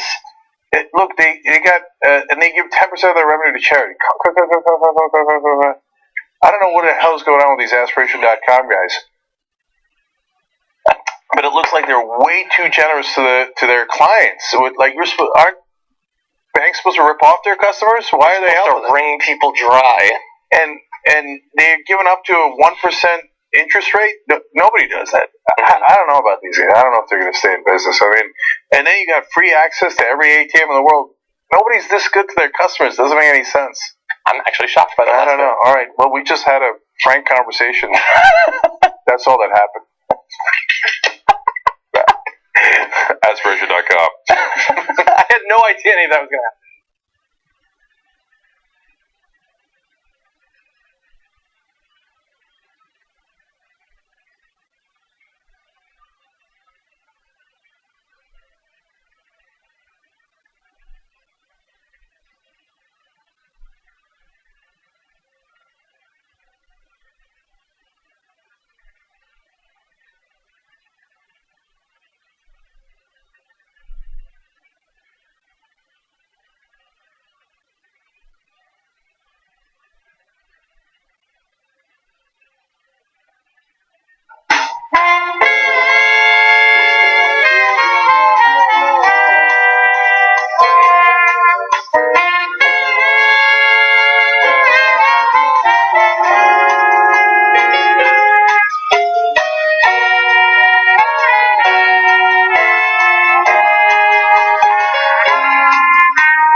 Young Turks, Cenk, and John with you guys. So this is a breaking news story just happened. Apparently a teacher in Utah took Donald Trump's advice, brought her weapon to school, and in Utah you're allowed to do that. State law allows individuals to obtain a concealed weapons permit and carry firearms onto school campuses as long as they've done safety training. MSNBC.com is reporting this story. So why am I telling you about this? She brought a weapon. What's the big deal? Oops, she shot herself in the leg. That's awful. So this is what happens when there are guns. They fire bullets, sometimes on purpose, sometimes when people get angry, sometimes when they want to do a mass shooting, sometimes when there's... And by the way, some of the school shootings, they don't tell you about this, are suicides. They come to school and kill themselves, okay? And sometimes it's an accidental discharge. Happens all the time. In fact, I think it was the year 2013, but this happens almost every year at around this rate. 505 Americans died from an accidental discharge of a weapon. Luckily, in this case, she didn't die, but boy, it seems like the idea of bringing teachers bringing guns to school seems so efficient. I bet there'll be less violence. Oops. We mostly stopped doing these sorts of stories, but for a long time, occasionally we do the story of the guy in Home Depot accidentally shoots his dick off or something, or the hunter who his dog shoots him with his rifle or something. Like, stuff happens. Like, and it might seem crazy. It might be 1 in a million that something like this happens. But Trump said this week that he wants 20% of teachers to get the training and a gun. And that works out to something like 1.7 million teachers and 1.7 million guns floating around schools all over the country. And sometimes they're going to accidentally fire. Sometimes 1 in a million, they're going to think that safety's on and it's not. Sometimes 1 in a million, they're going to take their gun off for literally a minute and put it somewhere where a kid can get it. Or they're going to think they have a secure drawer, but the students are watching them and they know where it is. 1 in a millions happen all the time, unfortunately, and they're setting ourselves up for stories like this on literally a daily basis. A kid going in to touch something that he shouldn't touch, or going to a teacher's drawer knowing that it's wrong. How many times has that happened? A lot more than 1 in a million, and the accidental discharges are a lot more than 1 in a million. And by the way, the 505 people that shot themselves in 2013 died. It's not 505 shootings. There was thousands upon thousands of accidental discharges. That over 500 people died that year from just accidents with guns. When I was a kid, I was over at, I'm not going to be any specific, but at a family member's house, someone in my extended family, and I went into their bedroom, and they had a toy gun on the nightstand that I very briefly played with, and then put down and went back to whatever the party was or something like that. Except that I found out later that it hadn't been a toy gun. I was a little kid and didn't know, but it was a real gun, and my parents had a gigantic fight with that family member because he'd left his gun out, and it was just sheer luck that I didn't shoot the gun and possibly hit nothing or myself or a family member.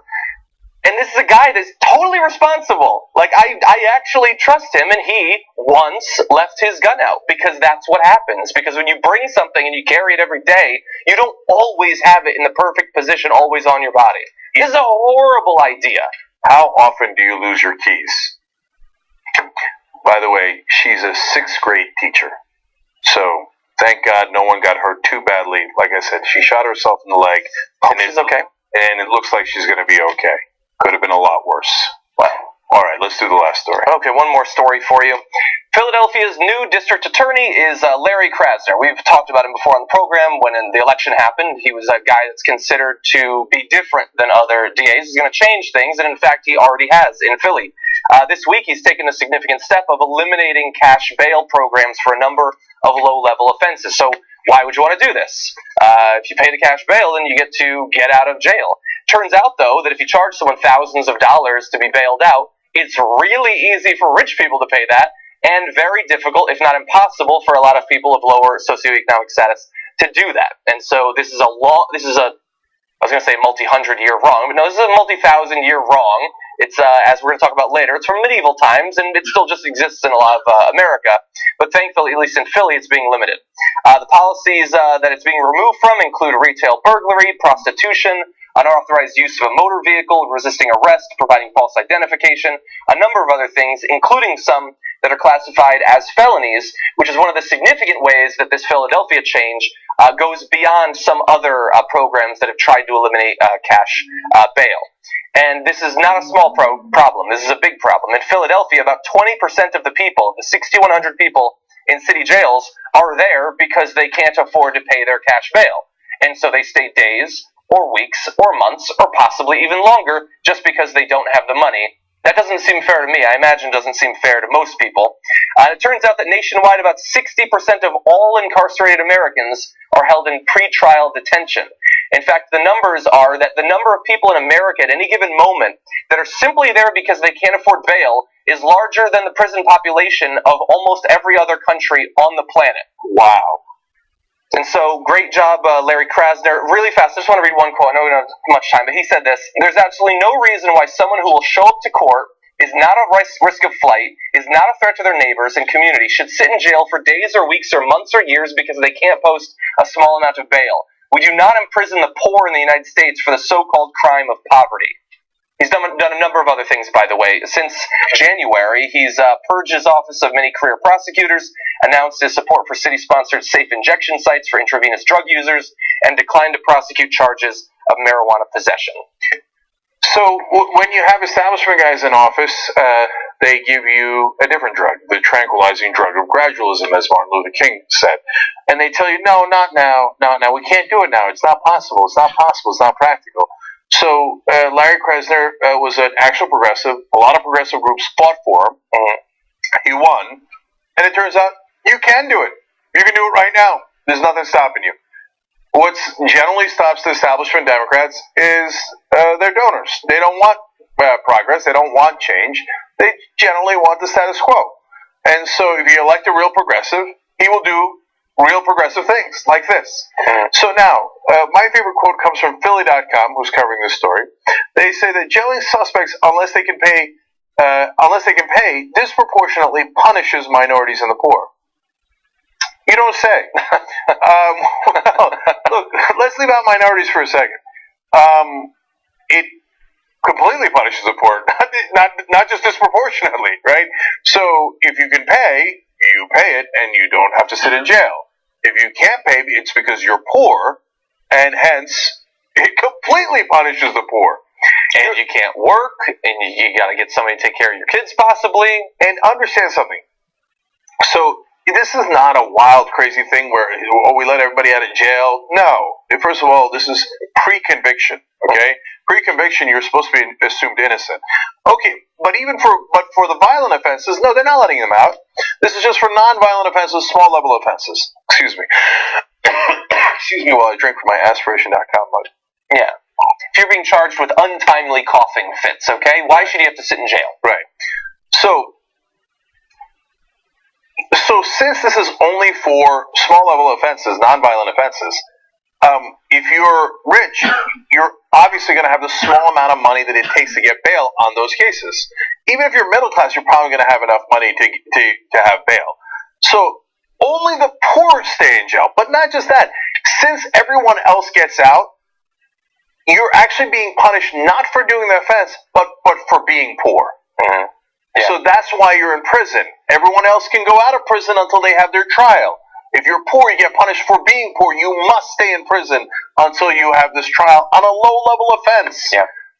What they did in reforming this system is justice.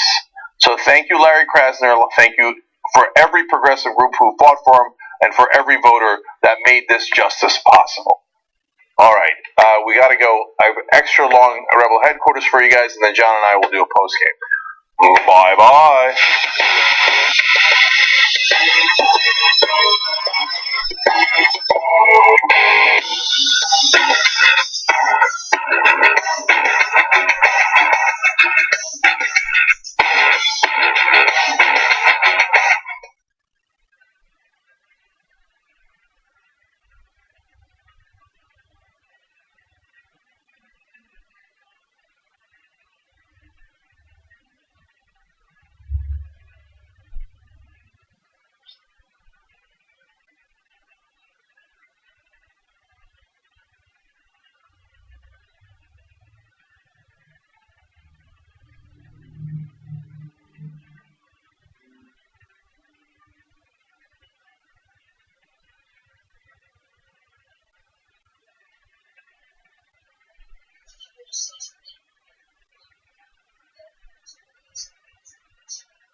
Welcome to Rebel Headquarters. We got three great guests for you guys today for the price of nothing.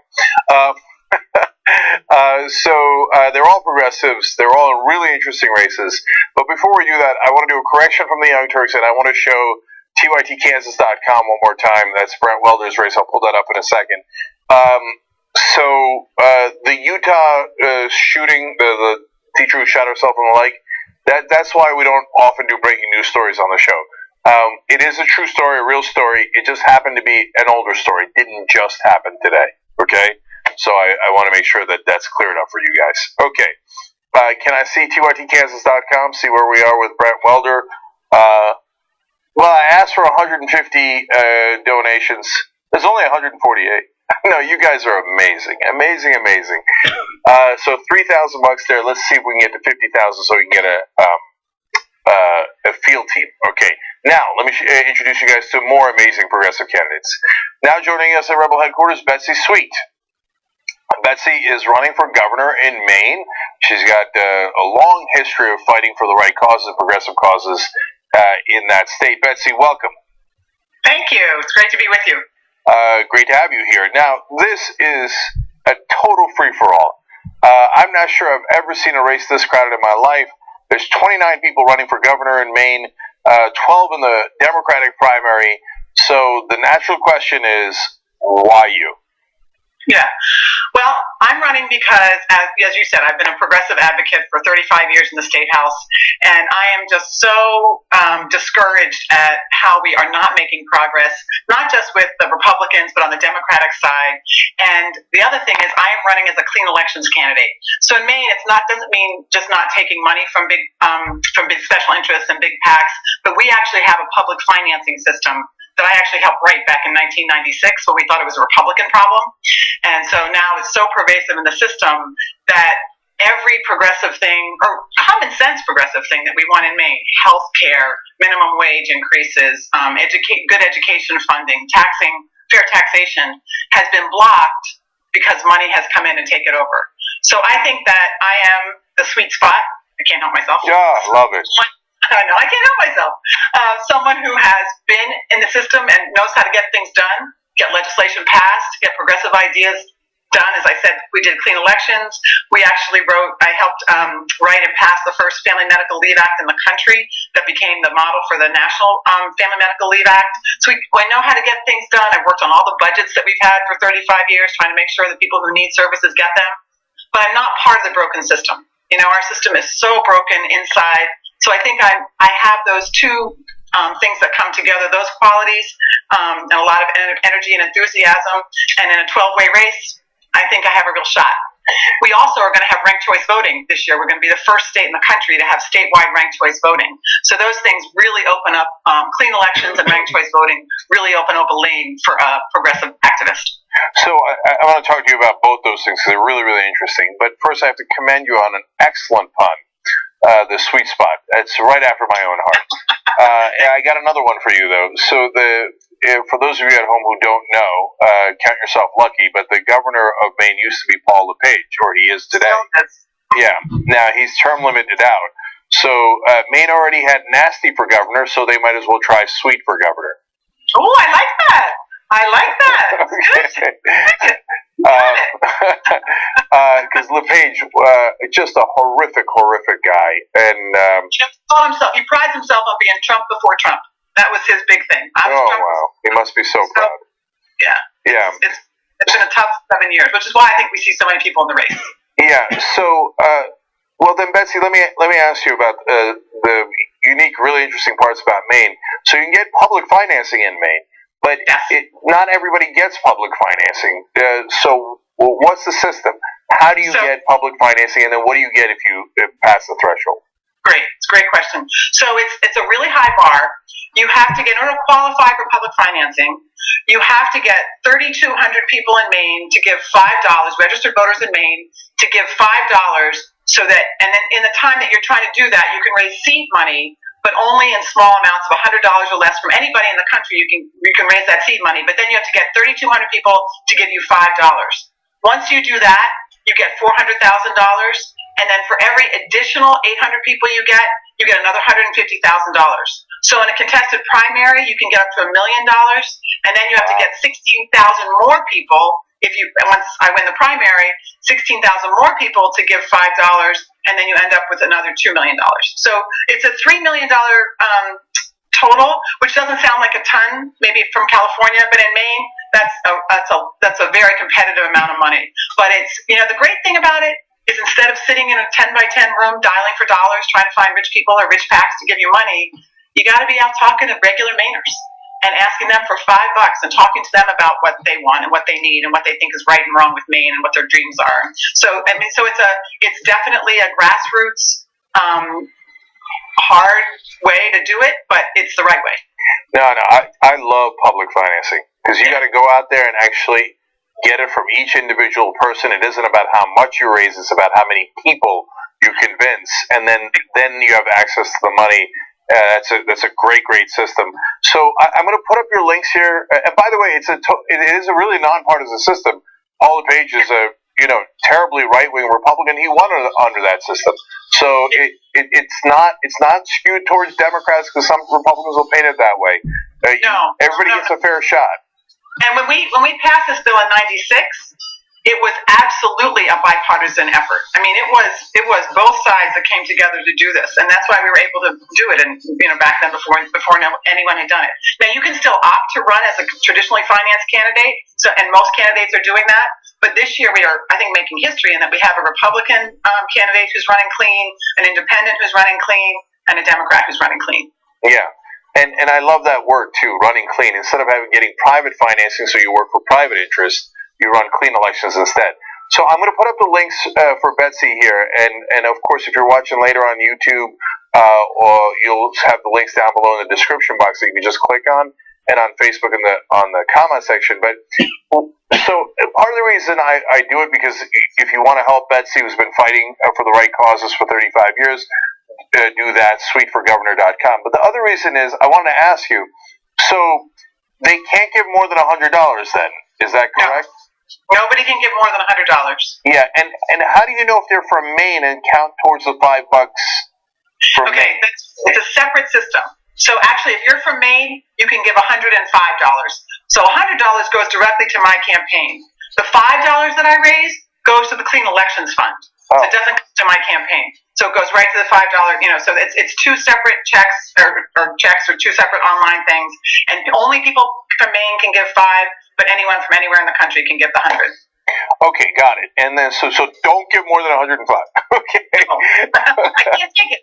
She can't take it. She's clean. She can't take it. Okay. Yeah, don't want to. Okay, it's a pretty sweet system. Anyway, and then ranked choice voting, real quick on that too, because there's 29 people in the race overall. So how does ranked choice voting work? We passed ranked choice voting a couple of years ago to say we want to be able to vote. Well, the reason we have Paul LePage, right, is because we didn't have ranked choice voting. So he won his first election with 32% of the vote. And so it was like, okay, this doesn't work. And we want people to be able to be independent. We want to not just have a two-party system, but we want the person who's going to win to have more than 50% of the people supporting them. So in ranked choice, what you do is instead of just voting for one person, you say, okay, Betsy's my number 1 person, the next person's my number 2 person, the next person's my number 3 person. If nobody gets above 50% in that first counting, then the lowest person drops out, and that person's people who voted for them, then they take their number 2 people and they distribute them to the other candidates. And if still nobody is over 50%, then the lowest person drops out, and then their number 2 people go. So until you get somebody who wins, who has more than 50% of the vote. Now in Maine, it's fascinating because our Supreme Court in Maine said, well, because of the way that it's written, it's not going to actually apply in the general election, because our Constitution says plurality. But in the primary, it is going to make a difference. So imagine in a 12-way primary, people are going to get to vote for all of us. They're going to rank us 1 through 12. And then as people drop out from the bottom, those votes will be redistributed until we get to somebody who's over 50%. And it's such a good way, I think, to do it, because a couple of things. One is it opens up the lane for people who are not part of the party system, not part of the, the old guard, old network, because a lot of people, their number 2 person is going to move that person up. And the other thing is that it requires us then to be really civil and kind to people during the campaign. So none of that nasty go and tear people down, because if I want to be your number 2, I can't be all awful about number 1. So I think it's really going to help with that cynicism and the thing that people hate about politics, which is just people saying how awful the other person is instead of what they're going to do. So that we have that opportunity. But in Maine, the people voted for it. The legislature this year said, no, we're going to do this in 2021. We're going to put it off. And we have an opportunity to do a people's veto, which we have done. We collected 82,000 signatures in 90 days to say, no, we mean it. We mean what we said. We actually mean what we said. And so now we are going to have ranked choice voting in our primary. But I hear in ranked choice voting, the number 1 spot is the sweet spot. Well, it would be great to be the sweet spot. But I think what happened, so we did a Facebook, which I know is not scientific or anything, but in the Facebook poll, right? On the first round, the most traditional establishment Democrat was number one. But by the third round, some more progressive people had moved up, and by the last round, I was on top. Wow, that's amazing. I love this democracy breaking out throughout the country. All right, we're running low on time, so I'm only going to, we've already talked about how you fought for clean elections, you fought for family medical leave. I see your number one issue is universal single-payer health care. I understand all that. So I want to actually ask you about, and everybody go to the suiteforgovernor.com, find out all of her campaign positions, and then see if you can volunteer or donate, etc. But I want to ask you about one question that is particular to Maine. That's water resources. So what's going on there, and what's your policy on it? Wow. Well, we have, we are blessed to have huge water resources in Maine, but right now they are not in a public trust. And so companies like Nestle and which is Poland Spring, is coming and extracting huge amounts of water out of the ground for nothing. And, they give $10,000 to the library, and they, there are some jobs related to it, but we don't have any groundwater protection.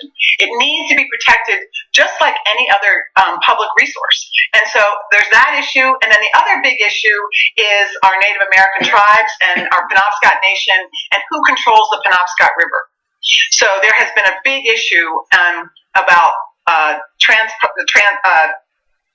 pipelines and transmission lines. And so some oil companies and energy companies have bought land all across Maine. And the one place they don't own is the 90 miles that goes, it's like Standing Rock, that goes right by our Penobscot Nation and Indian Island. And so the state has engaged in a fight to say, the Attorney General to say, the state owns the river, not the tribe. So between Nestle and our tribal sharing or honoring the tribes and their water rights, we have a big issue here in Maine. As I said, we're blessed to have a lot of water, but we have got to start making it a public resource and honoring the tribes, not something that we are going to give away for free to big corporations who give big PAC dollars to politicians. Right, and people might not remember this, but Sarah Palin once had an 80% popularity rating when she was governor of Alaska. You know why? Because she said to the people of Alaska, we're going to do a little bit of socialism. She didn't call it that, but it actually was. She said the oil under Alaska is the citizens' oil, and she made the oil companies give more of that money to the citizens. So I don't know why in Maine, when it is your water, that the company who profits greatly from it wouldn't pay you. It doesn't make any sense at all. So, all right, Betsy Sweet, everybody check out suiteforgovernor.com, and if she wins, the last two governors of Maine would be sweet and sour.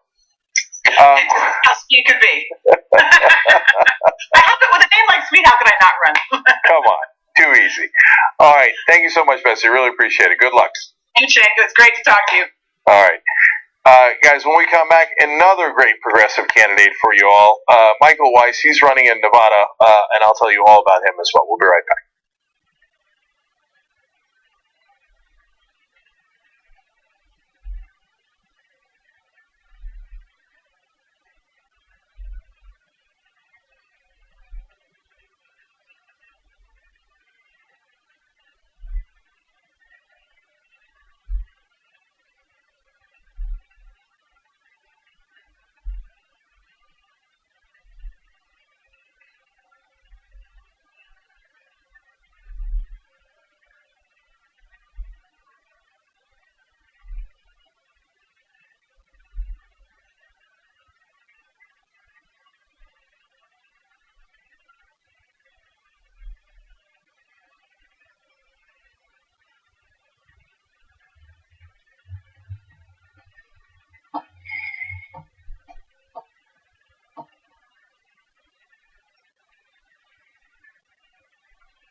Rebel headquarters, and other great guests for you guys.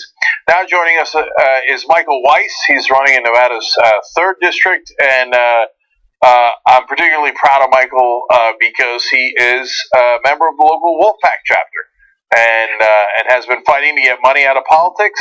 And so great to see you guys fighting all over the country and actually now running for seats. So, Michael, let's talk about why you're running. So, why run for office here for Congress? Well, it has been a dream of mine since I was young to, at some point, run for public office. But I was particularly compelled as a result of with the results of the 2016 election. I was a precinct captain for Bernie Sanders. It was actually through the Young Turks that I learned a substantial amount about Bernie Sanders when the mainstream media was not covering him all that much.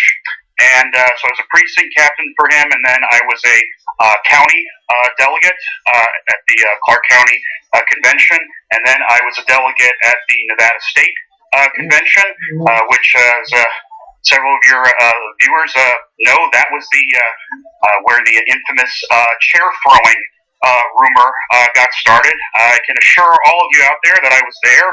No chairs were thrown at all. It was one of the most insane days of my life. And afterwards, I was very disappointed that Bernie lost, but he opened up like a whole new world for me. I had known about various forms of corruption in politics and and the influence of money in politics, but nobody had ever shone a light on it as much as he did. Nobody that I had ever known put it as clearly and concisely, and also produced conveyed a message of hope. That there were ways to change this, that there were ways to change our political system.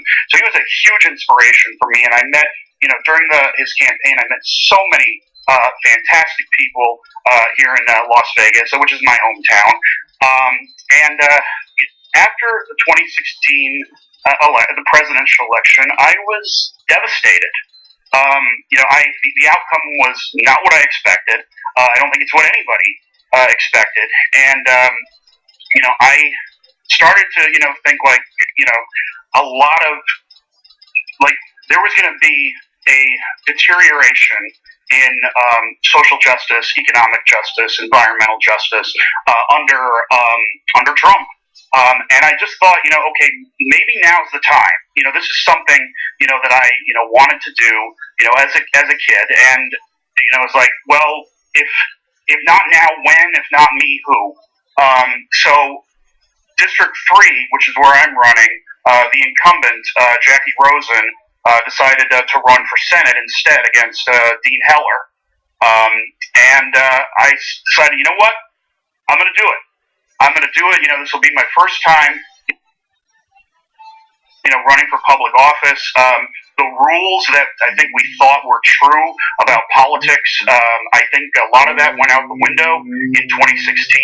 And I felt that, I had, values, and, a belief system, an ideology that would be a benefit to the people of Nevada, one that, would preserve and expand economic justice, social justice, environmental justice, and write things into policy. That things that Bernie had been advocating and progressives all over the country are promoting now as well for the good of the people. And I realized I had no connections whatsoever to the establishment. Most of the progressive candidates out there, I am not taking corporate money. I'm not taking super PAC money. I'm not taking PAC money. I'm not taking money from Pac-Man. And so, we're running a true, genuine grassroots campaign, and hopefully, the progressive voices here in Southern Nevada, which is what CD3 encompasses, have been getting louder and louder and louder. You got organizations like Wolfpack established here, and by the way, if Ryan Tipton and Robert Martinez are watching here, hey guys, and you got Our Revolution here, so there is, I think, a beacon of hope, here in terms of getting progressive candidates to Washington, we'll see what happens. Yep. But things are looking good. So I like your attitude. Why not me? Why not now? So you think Weiss, maybe. So I may use that. Okay.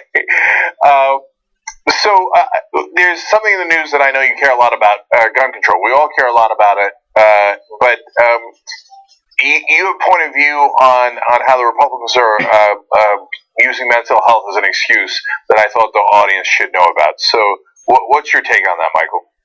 Well, if I'm elected, I will be the first person in the United States to hold elected office who is on the autism spectrum.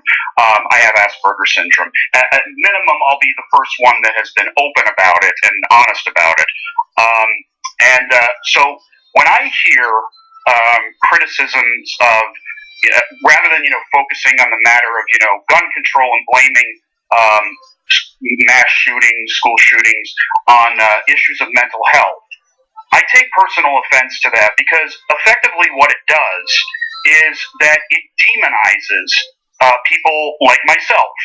I've never had any sort of I've never hit anybody. I've never done anything violent in my life. But effectively, what organizations like the NRA and to some extent the mainstream media do is that they perpetuate this myth that everybody who has a mental illness is dangerous. And related to that, when I hear advocates who are against gun control say it's a mental health problem, I say, okay, fine, then how about we invest some of our monetary resources in treatment and providing resources to people who have mental health issues. Nevada, by the way, is last in the nation in terms of quality, availability, and accessibility to mental health services. But there is not been traditionally an interest, especially recently with our government, in terms of making sure that people who have mental health issues have access to the treatment and resources that they need. And that's part of one of the big reasons that I'm for Medicare for All, which HR 676 will include coverage for mental health, because then people who have these issues will not have to worry about going bankrupt to get treatment, and will not have to worry about will they even have access to the coverage to the treatment. Yep. So Michael is hence a revolutionary candidate in a couple of different ways, and he would set precedent. So that would be amazing. So one last thing for you, Michael. Look, you're progressive. So as I look at your priorities, it's what we would expect. In favor of net neutrality, higher wages, college affordability, etc. But I know you care deeply about money in politics. That's why you work for Wolfpack. There's an establishment candidate in the race. Why are you concerned about her in regards to that issue? Why or what? Why? Like, what is it about her that concerns you about that particular issue? Well, I remember there was something in this in one of the debates that Hillary did with Bernie, where Bernie and I just giggled, when he's saying it. It's like, well, maybe big corporations just give the money away, and they don't expect anything in return. They just have all this money and they give it away. She has corporate donors, like the majority of candidates that have been handpicked by the establishment, and I would question whether that certain policies that she or any other candidate would be saying would actually come to fruition if they are taking money from corporations that may not have the best interest of the people in mind. She has, I believe, talked some about running on campaign finance reform, but I have not at least when I've checked out Open Secrets, there's nothing to suggest, at least for this election cycle, that she is running a grassroots campaign. And I think that I can't envision now in this world that anybody that is taking corporate money will necessarily work in the best interest of the American people, because we have many corporations, multinational corporations. We got super PACs set up that have a stake in the status quo and are geared towards effectively crushing progressives however they can, and they arm both, and we know they arm both sides. Yep. All right, Michael Weiss, running in Nevada. I want everybody to check out the links here. WeissForNevada.com is the website. All the links. Guess what they're going to be? They're going to be in the description box down below on YouTube and on in the comment section on Facebook. Michael, thank you for joining us. Thank you for participating in democracy. Thank you for being part of Wolfpack. Go get them. Thank you very much. Thank you for having me, Jay. All right. Now, a couple of notes here. Yesterday, we had a guest that was a little late, so we went a little longer with Jess Phoenix, which was great. It was fun. The reason she was late is she had driven 7 hours to get here. It's Rosa Calderon. She's a real progressive fighter. She did eventually make it to the studio yesterday. I did interview her, and so I want to show it to you guys. That's what we're going to show you next. Hold, okay? I want to see TYTKansas.com in a second, but I'm also going to tell you about one other guest today, because we're filled with guests today. Dylan Radigan, TYT contributor, old colleague of mine at MSNBC, running for Congress. We're going to talk to him live at 6:30 Pacific tonight, 9:30 Eastern. So don't miss that interview as well. So this is truly Rebel headquarters. Now, let me see where TYTKansas.com is. Look at that, over 150. The number of donations is 156. The money is $3,212. We got to get to 50,000 so he can hire a field team and start knocking on doors, spread the good message. He's already up 7 points on the Republican incumbent, Brent Welder in Kansas. Check that out, BrentWelder.com. All right, so when we come back, you'll see Rosa Calderon, and then at 9:30 Eastern, Dylan Radigan. Okay. All right, now joining us, Rosa Calderon. She is running in California's 4th district, and she's running against one of the most loathsome Republicans, Tom McClintock. So, Godspeed to you. Thank you. Great to have you here, Rosa. Thank you for having me. Yeah, no problem. So, you are a Justice Democrat and endorsed by brand new Congress as well. So we know you're uncorrupted. You're not taking corporate PAC money. Correct. So there are plenty of Democrats in this race. How do we know who is the most progressive? There's a few things. Number one, you can always count on who's going to really promote Medicare for all. There's a lot of people who say that at some point they would push for Medicare for all, but they would rather prefer right now just to fix the ACA, which of course the ACA was great, but it was only something to get the conversation started. It wasn't enough to help millions of people who are underinsured or who just chose to opt out, like myself many times. The fee that it's imposed is cheaper than the actual Medicare, the healthcare fees right now. So those are a few things. Yeah, can I just pause right there for a second? Yeah. Because, look, the point that Rose is making is a really great one. If you want to know, like, the Rosetta Stone of who is actually progressive and who's faking it, anyone who says, Medicare for all, sure, we can do that later. No, they're never going to fight for it. They're not going to vote for it. They're not going to fight for it. And so people who say, yes, Medicare for all, are progressives. Right. And by the way, we covered Bernie's town hall here on the Young Turks on Medicare for all. It costs them half the money it costs us, and they have better results. We could save so much money. Yeah. Okay, but if you have enough Congress people who want to do it, then you'll get it. That's kind of how democracy is at least supposed to work. It's supposed to work that way, and I think that's why we're calling for bold leadership. I think we're at the point where we're tired of anybody who's running for office, just making us fake promises, false news, fake news, and actually never following through with it. And that's the big thing that I have the biggest problem with right now, is that I have voted for people who have just fallen short on every promise they ever made to us. To go in there and cause a ruckus and make a difference, it just hasn't happened. And I think that's what's unique about Justice Democrats and even brand new Congress. We have average people, everyday Americans who are going to be running for office, and they know the struggles that we go through, so they're not going to be that disconnected from the things that they just happened to go through. I was one of the casualties through the recession, so I know what it's like to live paycheck to paycheck and not be able to make ends meet and shuffle through bills. So that's kind of what we're looking for, someone who's going to represent the people. Yeah, and so I say this all the time about another California race, Allison Hartson running against Dianne Feinstein, but it's just as true in your race and so many others. Why are we begging politicians to be progressive? Why don't we just elect a progressive? Right? You know, it's just cut out the middleman. So we elect these corporate Democrats, and the number one thing that the Democratic Party looks for in determining which Democrat they're going to support is how much money they have. And unsurprisingly, they wind up supporting corporations, et cetera, et cetera. Cut out the middleman, just elect a progressive. It's not that complicated.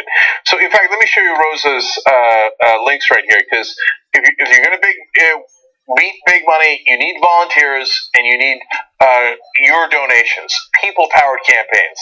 So electrosa.org is the website. You got the donation link there, the volunteer link. All the links are down below. If you're watching on YouTube, just click on them. Super easy. And if you're in our district, please volunteer. It makes all the difference in the world. And if you can't give the time, at least chip in some money to make this a reality. And imagine if we had all these wonderful progressives in office making a difference. Because, Rosa, you would be part of a bloc that then Washington would have to reckon with. Right? So they say, well, we can't get Calderon's vote unless we're pushing for Medicare for all. How great does that sound? Sounds amazing, and that's exactly what we're planning to do, you know. And I'm completely dedicated to be and follow through with that bold progressive voice and speak for the people, and not take deals where I'm just going to sit quietly while you tell me we'll talk about it later. No, we're going to talk about this now, because these are pressing issues for all Americans. And you have on one of your priorities regaining people's negotiating power. What do you mean by that? I think that's one of the major things that's happening right now. The people, our vote has been lost. Our Congress people, our elected officials, their votes are bought and paid for, and the people don't really have a voice even at the ballot any longer. So our bargaining power has just diminished, and it's going to continue with that trend unless we do something about it. And that's exactly what I'm talking about, is making sure that we elect people on the issues, not just the party, because we're done. Just like you said, we have corporate Democrats who are taking this kind of money, who are millionaires, who have become millionaires because of the deals they've been able to cut. And the only losers in all of this are the American public. And these people are cashing in on huge quarterly reports, but they're not really planning for future generations. Yeah, and look, I frame it slightly differently, but it's the same exact thing, which is our representatives were supposed to represent us. That's why they were called representatives, right? And now, unfortunately, they're representing their donors, and we need to get the power back so that they actually, our government looks out for us. Corporations are supposed to look out for themselves. The government's supposed to look out for us. And so I love that concept. One more thing out of your priorities. You have progressives sticking with progressives and not jumping ship. What do you mean by that? You know, there's a lot of districts right now where there's maybe 10, 20 Democrats running. But because of the scare tactics, especially here in California where we have a jungle election where it's only the top two that move forward, a lot of people are pushing progressives to drop out of the races and let just any Democrat take that seat. But not all Democrats are created equal. So I have to remind all of our progressive friends to stick with progressives. Even if it's not this election, the footwork that we do is going to put us in a better position for the next election. And we will be able to get rid of people like Tom McClintock, who've had strongholds on districts like this for so long. And by the way, in California, there's no excuse. It's a runoff system. So you can vote your conscience. You can vote for the person that you want. And there will be a Democrat against McClintock, and so you get to choose which Democrat. That's incredibly empowering. Don't let that choice go. Make sure that you participate. Last thing is a little bit more personal. So you're a geoscientist? Correct. Okay. Well, that'd be lovely to have another scientist in office. Yes, there's only one person that I know, and that's Bill Dodd, who is a scientist in Congress. So now I just interviewed Jess Phoenix as well. She's also a scientist. Correct. So we could triple the number of scientists in Congress if you send Jess and Rosa in. Yes, yeah. She's a volcanologist, so yeah, geology. That's very close. Oh, you guys are going to be best friends we in will be Washington. Best friends. Yes. All right. Again, check out the links down below in the description box in YouTube and in the comment section on Facebook. Rosa, go get them. Do us proud. Thank you so much for the special edition. It was great seeing you. All right. Thank you.